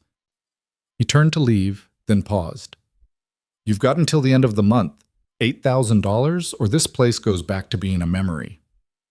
The 4 men climbed into their trucks and drove off, engines roaring unnecessarily loud, leaving Wyatt and Mara standing in the settling dust. Well, Mara said after a long silence, that went about as well as expected. He's not bluffing, Wyatt said. No, he's not. Frank Cullen's a lot of things, but he's not a liar.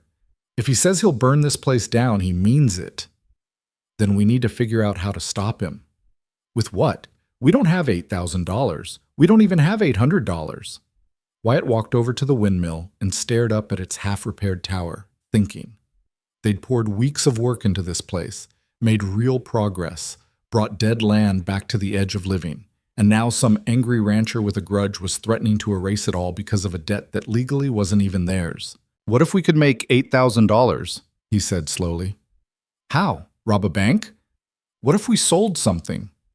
We don't own anything worth selling except the land itself, and that would defeat the entire purpose.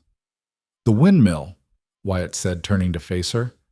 Once it's working, we could generate electricity, enough to power the ranch with plenty to spare. What if we sold the excess back to the grid? Mara stared at him like he'd suggested they try flying. You can't just sell electricity to the power company. There are permits, inspections, contracts, all kinds of regulatory nightmares. But it's possible. Technically, yeah, but it would take months to set up, maybe years.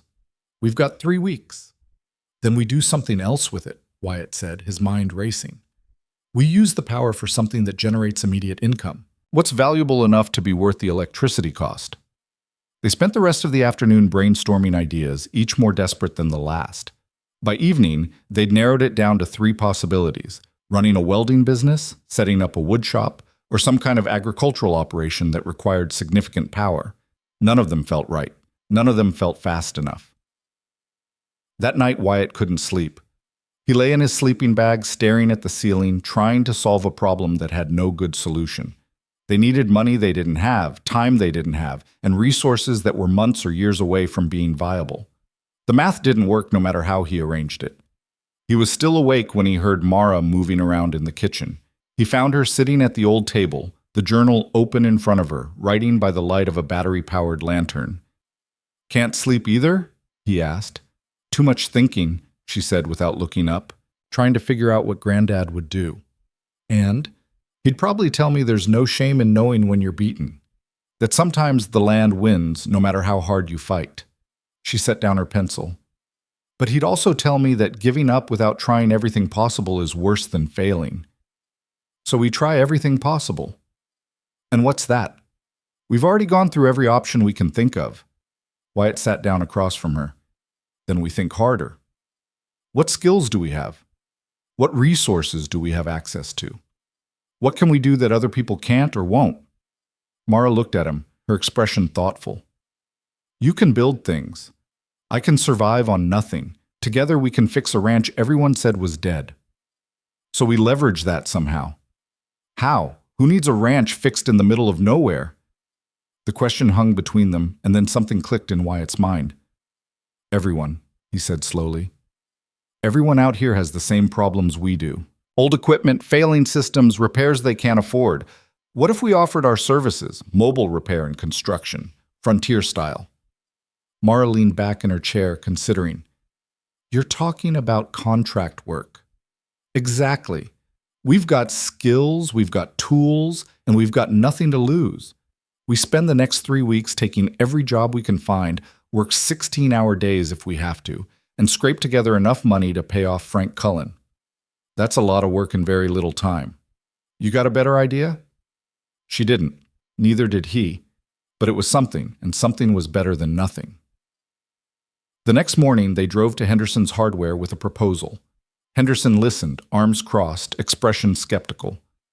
"You're talking about competing with every other handyman and contractor in a 100-mile radius," he said. "What makes you think people will hire you?" "Because we're cheaper and faster," Wyatt said. "And because we'll take jobs other people won't, the ones that are too small, too remote, or too difficult. We're not looking to build a business, we're looking to survive the next 3 weeks." Henderson considered this. "And after 3 weeks?" "After 3 weeks, we reassess. But right now, we need money, and we need it fast." "All right," Henderson said finally. "I'll put the word out. Can't promise anything, but I know a few people who need work done. You prove you're reliable. I'll send more your way." The first job came that afternoon. An elderly woman named Margaret Chen who needed her well pump serviced. It was a 3-hour job that paid $200, and they finished it in 2. The second job was a fence repair for a rancher named Tom Briggs. Another 4 hours for $300. By the end of the week, they'd completed 8 jobs and earned just over $2,000.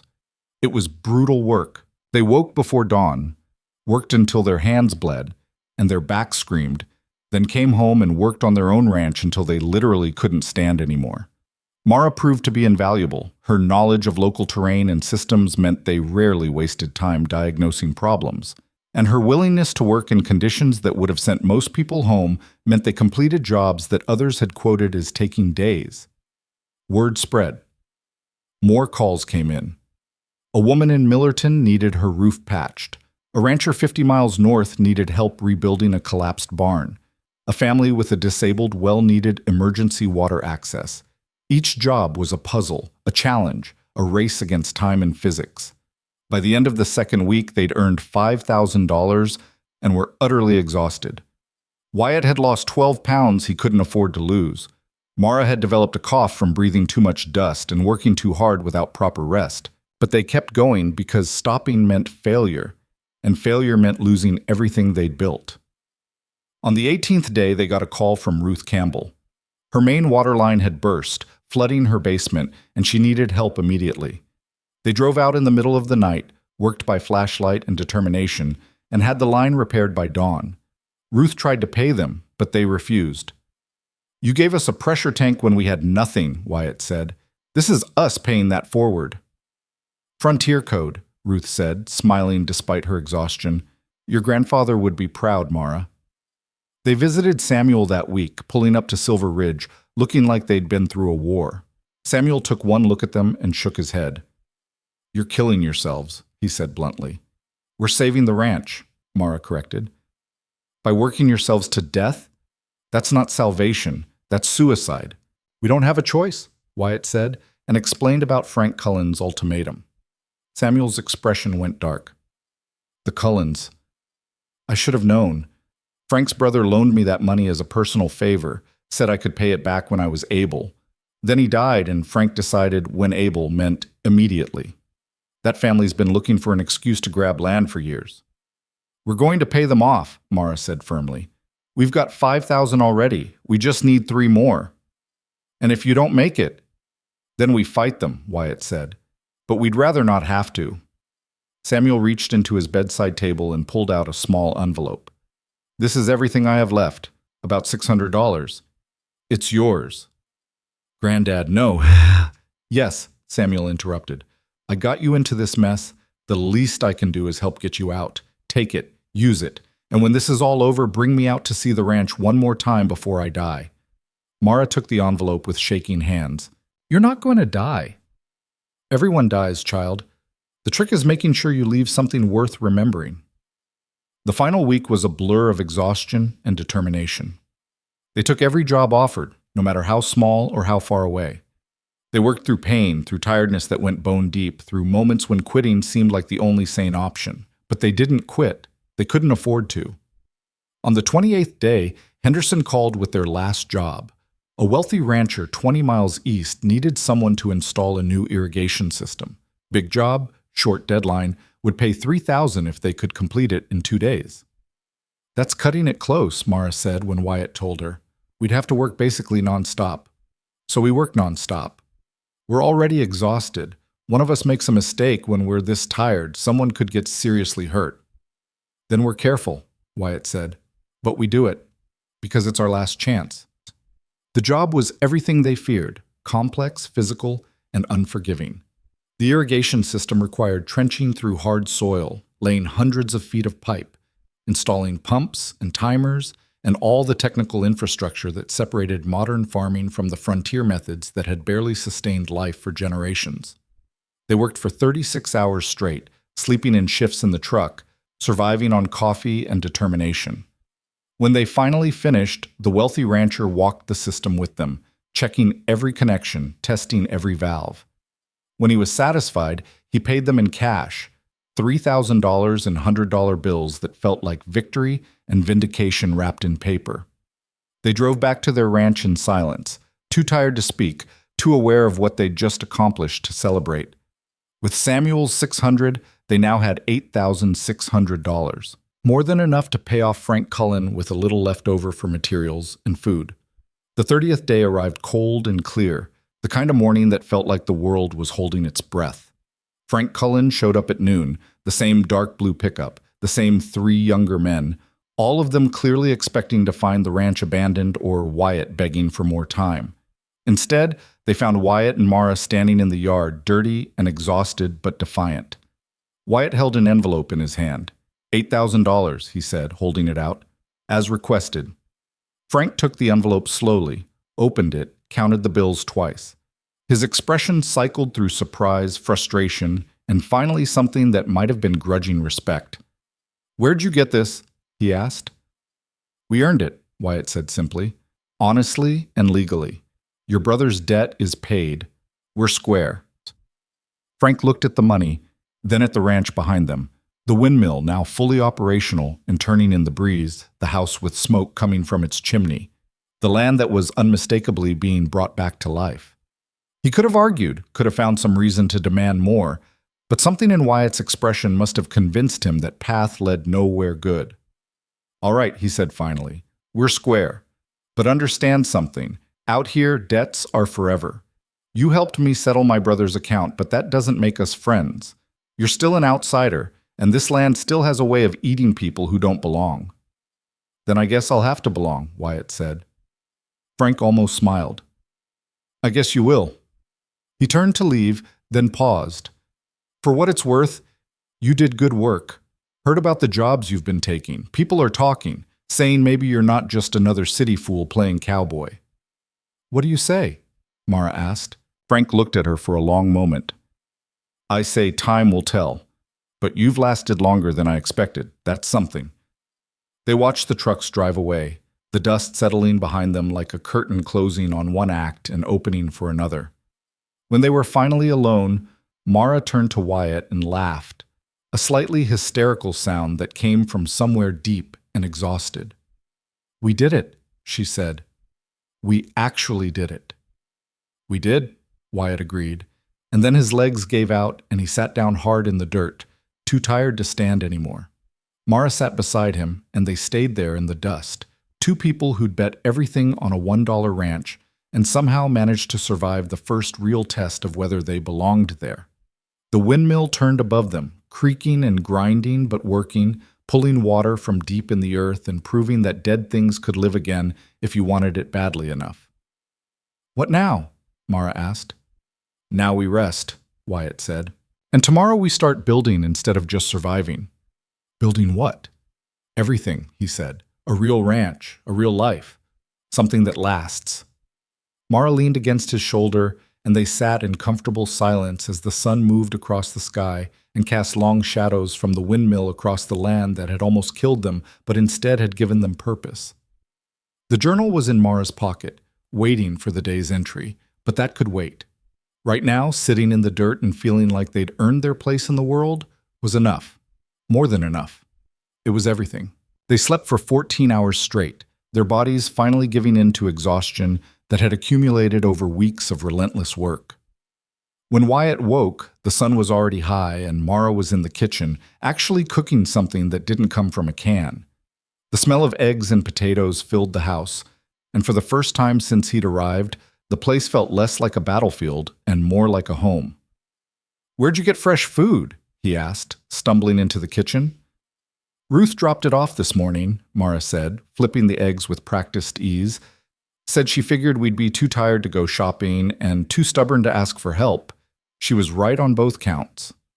They ate breakfast in silence, both still processing what they'd accomplished. $8,000 earned in 3 weeks through pure determination. It should have felt impossible, and in some ways it still did, like they'd pulled off a magic trick that only worked because they hadn't realized how impossible it was supposed to be. "We need a plan," Wyatt said finally, pushing his empty plate away. "We've proven we can survive. Now we need to figure out how to actually thrive." "First things first," Mara said. "We need to get that windmill generating power consistently. Right now it's working, but it's not reliable. After that, we need to think about livestock. Cattle, if we can afford them. Maybe chickens to start. Something that generates regular income instead of these desperate scrambles for cash." "Agreed. But there's something else we need to do first." Wyatt stood and walked to the window, looking out at the land that had become his responsibility. "We need to bring your grandfather home." Mara's hand stilled on the plate she'd been washing. "What?" "Samuel.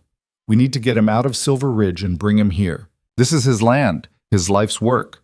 He should get to see what we've done. More importantly, he should get to be part of what comes next." "He's sick," Mara said quietly. "The doctor said he needs medical equipment, clean air, supervision. We can't provide that here."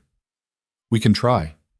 There are portable oxygen machines, medications, ways to manage chronic lung disease outside a facility. It won't be easy, but neither was anything else we've done." Wyatt turned to face her. "He's dying in that place, Mara. Slowly, watching TV he doesn't care about, eating food that tastes like cardboard. If he's going to die, shouldn't it be here, on land he loves, with family?" Tears welled in Mara's eyes, but she blinked them back. "You don't know what you're asking. Taking care of someone that sick is a full-time job. We can barely take care of ourselves." "Then we'll figure it out. Same way we figured out everything else." He crossed the kitchen and took her hands.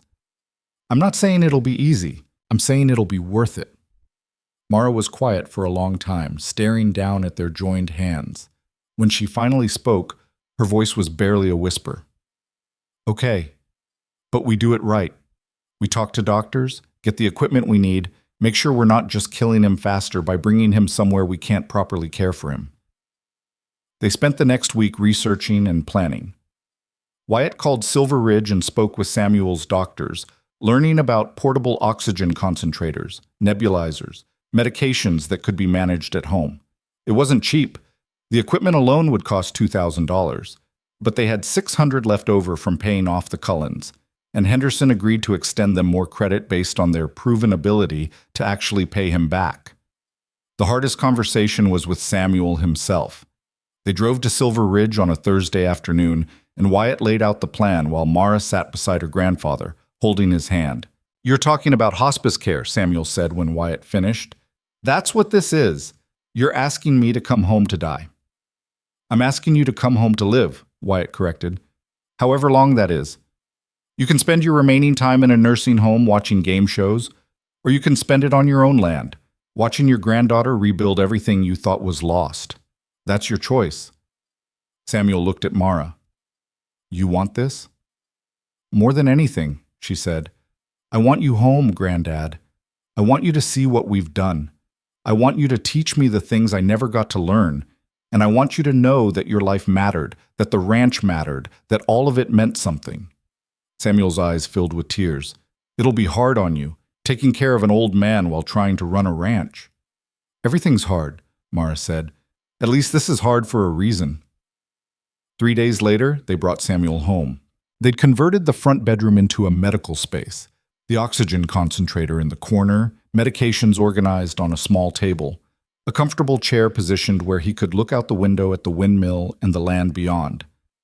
Ruth had donated a hospital bed that her husband had used before he died, and Henderson had helped them install grab bars and other safety equipment. Samuel cried when they wheeled him through the front door. He cried when he saw the water running from the pump. He cried when Mara showed him the journal with its growing record of everything they'd accomplished. And he cried when Wyatt helped him into the chair by the window and he could finally see his land coming back to life. "You did it," he whispered, his voice rough with emotion and damaged lungs. "You actually did it." "We're still doing it," Mara corrected, "and now you get to help." Having Samuel at the ranch changed everything.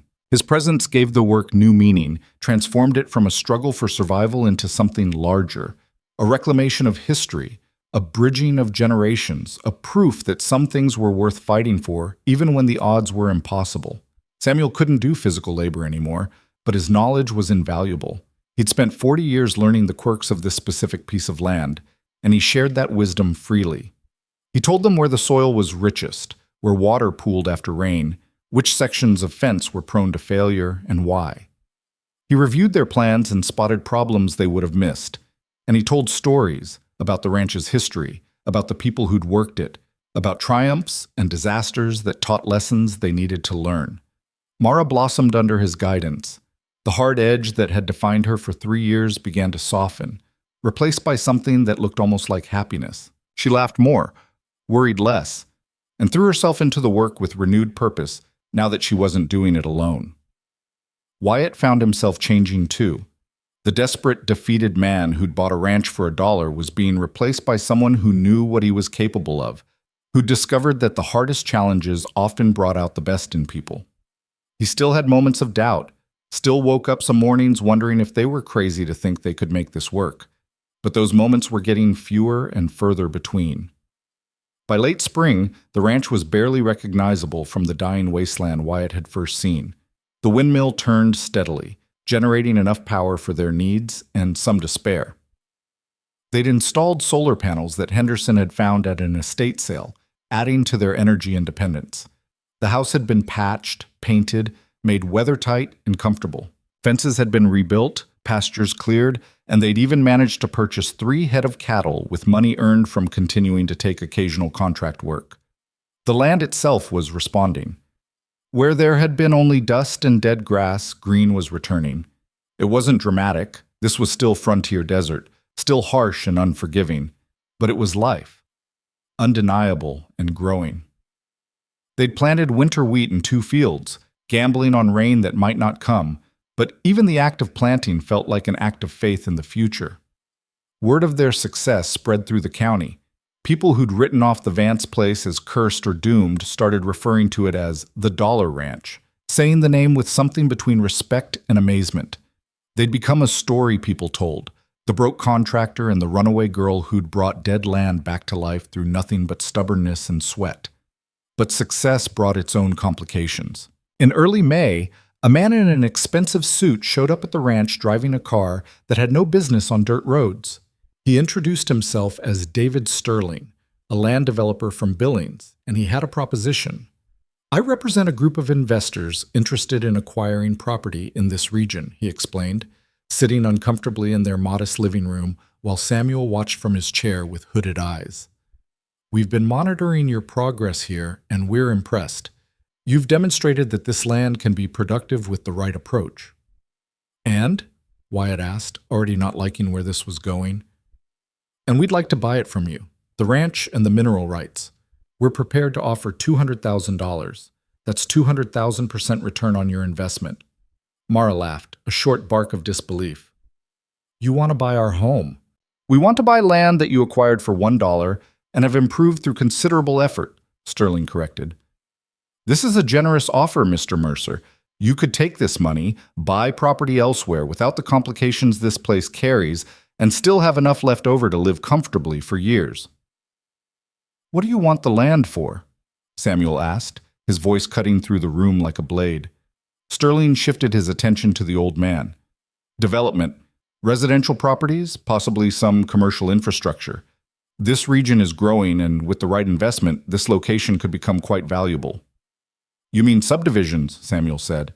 "Houses packed together, roads cutting through grazing land, people who don't know anything about the frontier pretending they're homesteaders because they live in a rustic cabin with Wi-Fi." "I mean progress, Mr. Vance. Economic development that benefits everyone." "Except the land," Mara said quietly. "Except the cattle and the wildlife and the water table that can barely support what's here now, let alone hundreds of houses." Sterling sighed like he was dealing with particularly slow children. "Sentimentality doesn't pay bills. I understand you've formed an attachment to this place, but be realistic.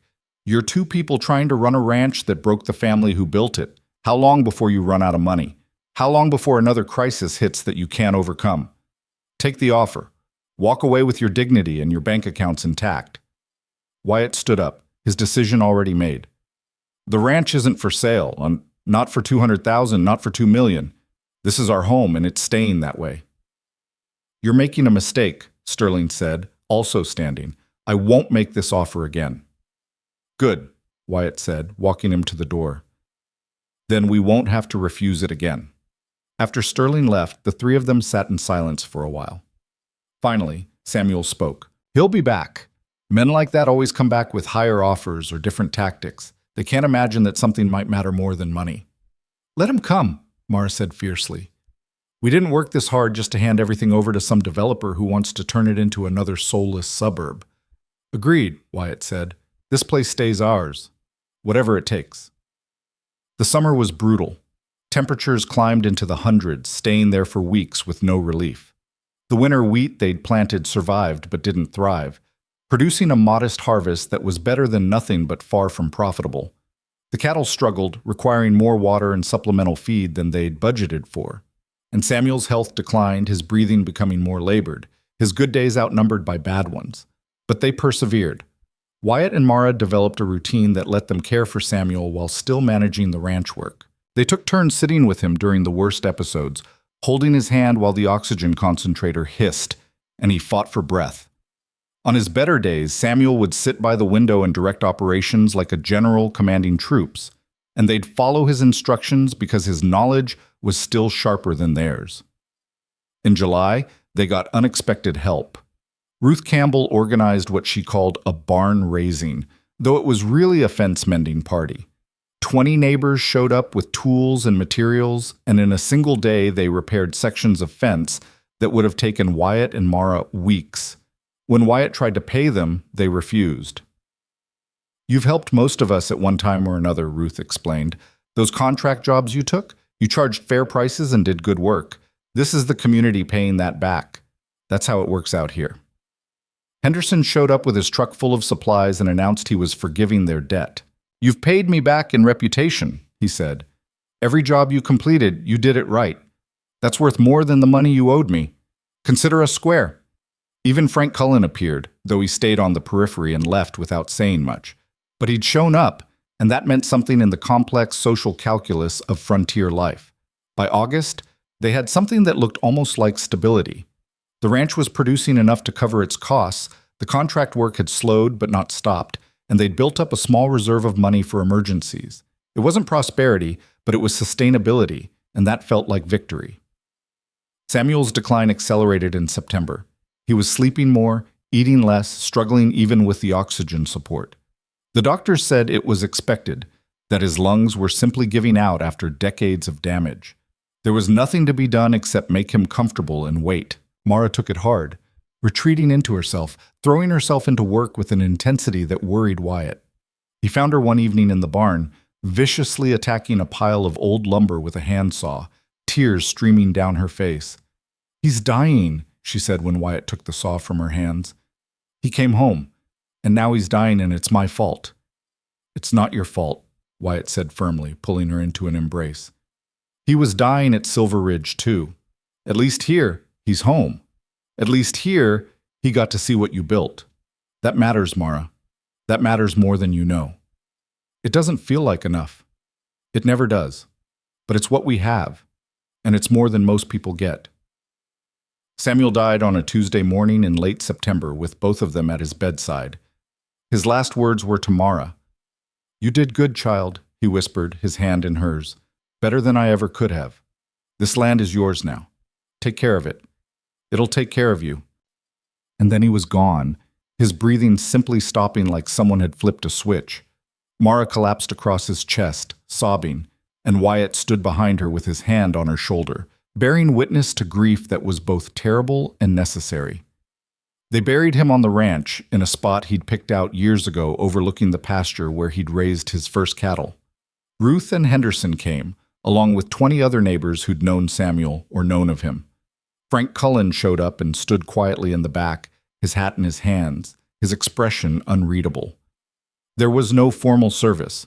Instead, people told stories about Samuel's stubbornness, his integrity, his refusal to quit even when quitting would have been easier. They talked about his dedication to the land, his love for his granddaughter, and his belief that some things were worth fighting for even when the odds were impossible. When it was Mara's turn, she stood by the grave and pulled out the journal. My grandfather taught me to record what matters, she said, her voice steady despite the tears on her face. Weather, work, wins and losses. He said you couldn't understand a ranch without understanding its history, so I want this recorded. Samuel Vance lived for 78 years. He built this ranch with his own hands, raised a family here, and fought for this land until his last breath. He died knowing his life's work wouldn't die with him. That's not a tragedy. That's a triumph. She knelt and placed the journal on the grave for a moment, then picked it back up and walked back to Wyatt's side. The crowd dispersed slowly, people offering condolences and promises of help if needed. When everyone was gone, Wyatt and Mara stood alone by the fresh earth, watching the sun set across land that Samuel had loved and lost, and through them, reclaimed. What now? Mara asked. Now we keep going, Wyatt said. We build what he started. We make this place something that lasts. I don't know if I can do this without him. You're not without him. He's in every fence post we've repaired, every system we've rebuilt, every lesson he taught you. He's in the land itself, and he's in you. Wyatt put his arm around her shoulders. We'll do this together, same way we've done everything else. The months that followed were hard. Mara grieved in ways that were both visible and hidden, alternating between fierce determination and quiet moments of loss. But slowly, gradually, she began to heal. The journal helped, writing down each day's events, recording the ranch's progress, maintaining the tradition Samuel had started decades ago. Winter came, and with it their first real test of whether they could sustain the ranch through a full seasonal cycle. They'd stored hay for the cattle, winterized the house, and prepared as best they could. The cold was brutal, The wind relentless, but the systems they'd built held. The windmill kept turning, the water kept flowing, and the cattle survived on the feed they'd put up during summer. In January, almost a year after Wyatt had bought the ranch, they sat down and did a full accounting. They'd started with $1 and desperation. Now they had a functioning ranch, 3 head of cattle that would become 6 by spring, chickens that provided eggs, equipment that worked, and a house that was genuinely comfortable. They owed Henderson nothing, had money in the bank, and had built relationships with neighbors that meant they weren't facing this alone. "We did it," Mara said, looking at the numbers. "We actually built something sustainable." "We're not rich," Wyatt pointed out. "No, but we're home. That's worth more than rich." Sterling showed up again in February with a new offer. $300,000, take it or leave it, final offer. "Leave it," Wyatt said before the man could finish his pitch. "And don't come back. This land isn't for sale at any price." "You're fools, Sterling said, genuinely angry now. "You could be set for life." "We are set for life," Mara said. "Just not the life you'd choose. That's the difference between us. You see dollars per acre, we see home." By spring, the ranch had developed a rhythm that felt natural, sustainable, right. They'd added more cattle, expanded their chicken operation, and planted a larger crop of wheat that the winter rains had given a fighting chance. Wyatt's construction business had evolved from desperate contract work into a steady side income, with people specifically requesting him because they knew he'd do the job right. Mara turned 18 in April, and with Wyatt's help, she officially claimed legal guardianship of Samuel's estate. The ranch was hers now, legally and completely, though she insisted Wyatt's name should be on the deed too. "Partners," she said. "That's what we are. Equal owners, equal work, equal stakes. That's how this should be." "Your grandfather would have wanted you to have it," Wyatt argued. "My grandfather would have wanted it to survive. It survives because of both of us. So we both own it." They filed the paperwork, making them equal partners in the ranch.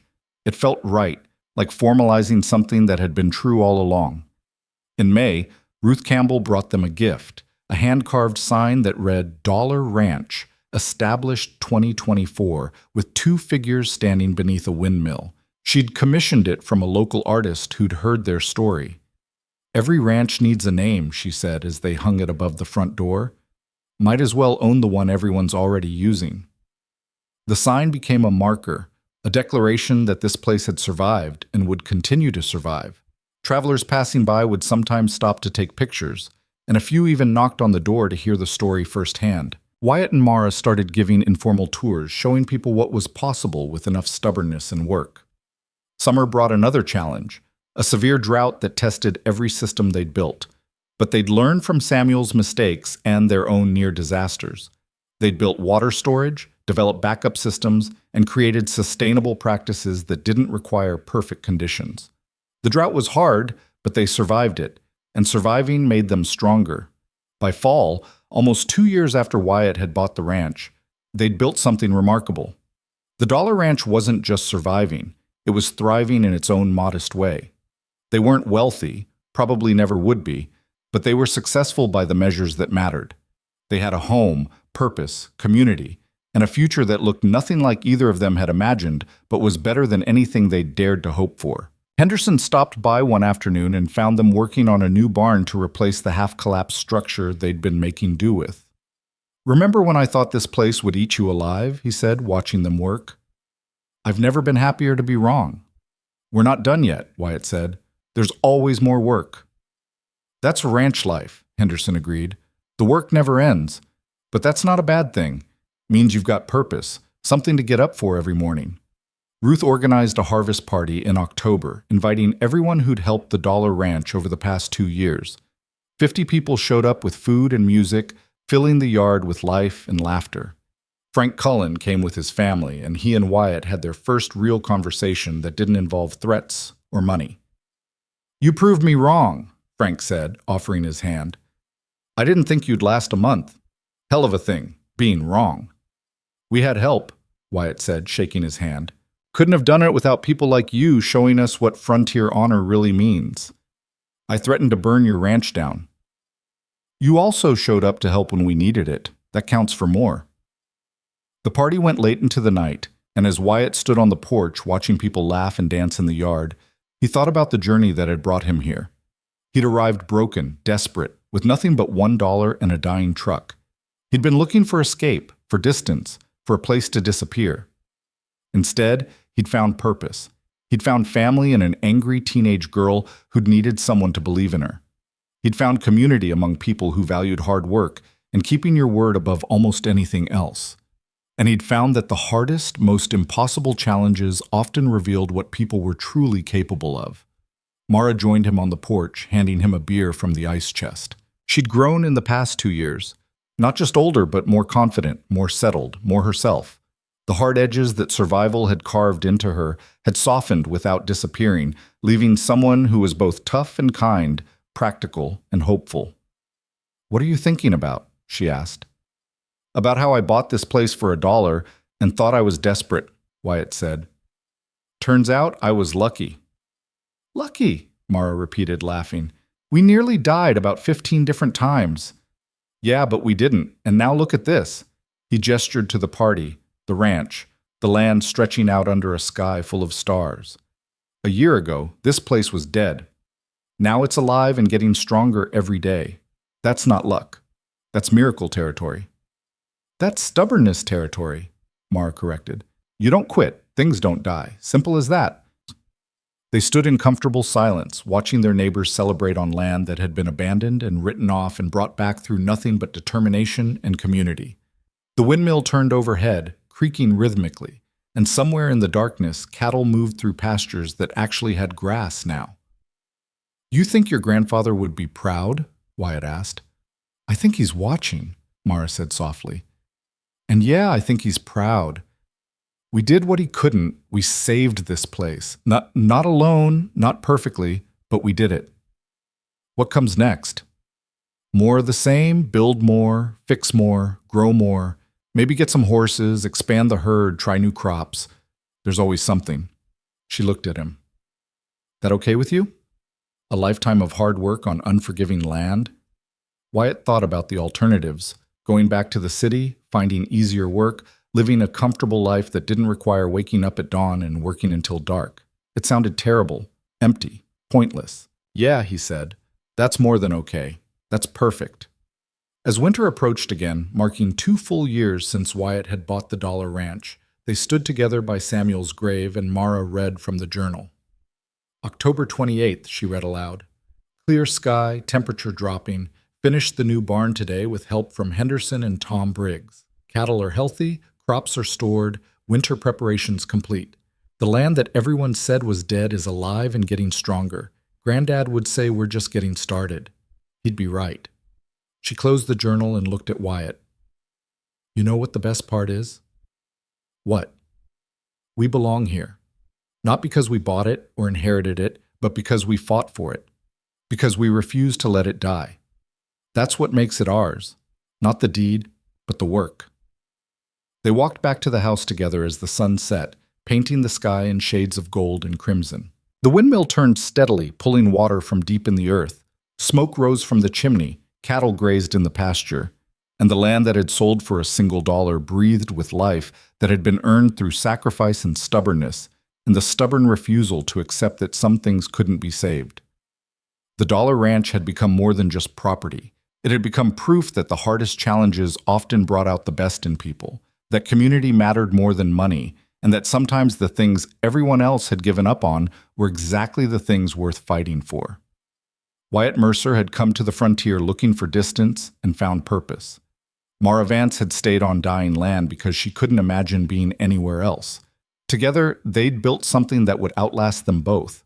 Not just a ranch, but a story about what was possible when people decided that giving up wasn't an option. As night fell and the stars came out, the Dollar Ranch settled into the quiet rhythm of a place that had earned its rest. Tomorrow would bring new challenges, new work, new problems to solve. But tonight, they could sit on the porch and know that they'd done something remarkable. They'd taken land that everyone else had abandoned, fought through every obstacle thrown at them, and built something that mattered. Not for fame or fortune, but because it was right. Because it was home. And in the end, that was worth more than any amount of money could buy. The ranch that sold for $1 had become priceless.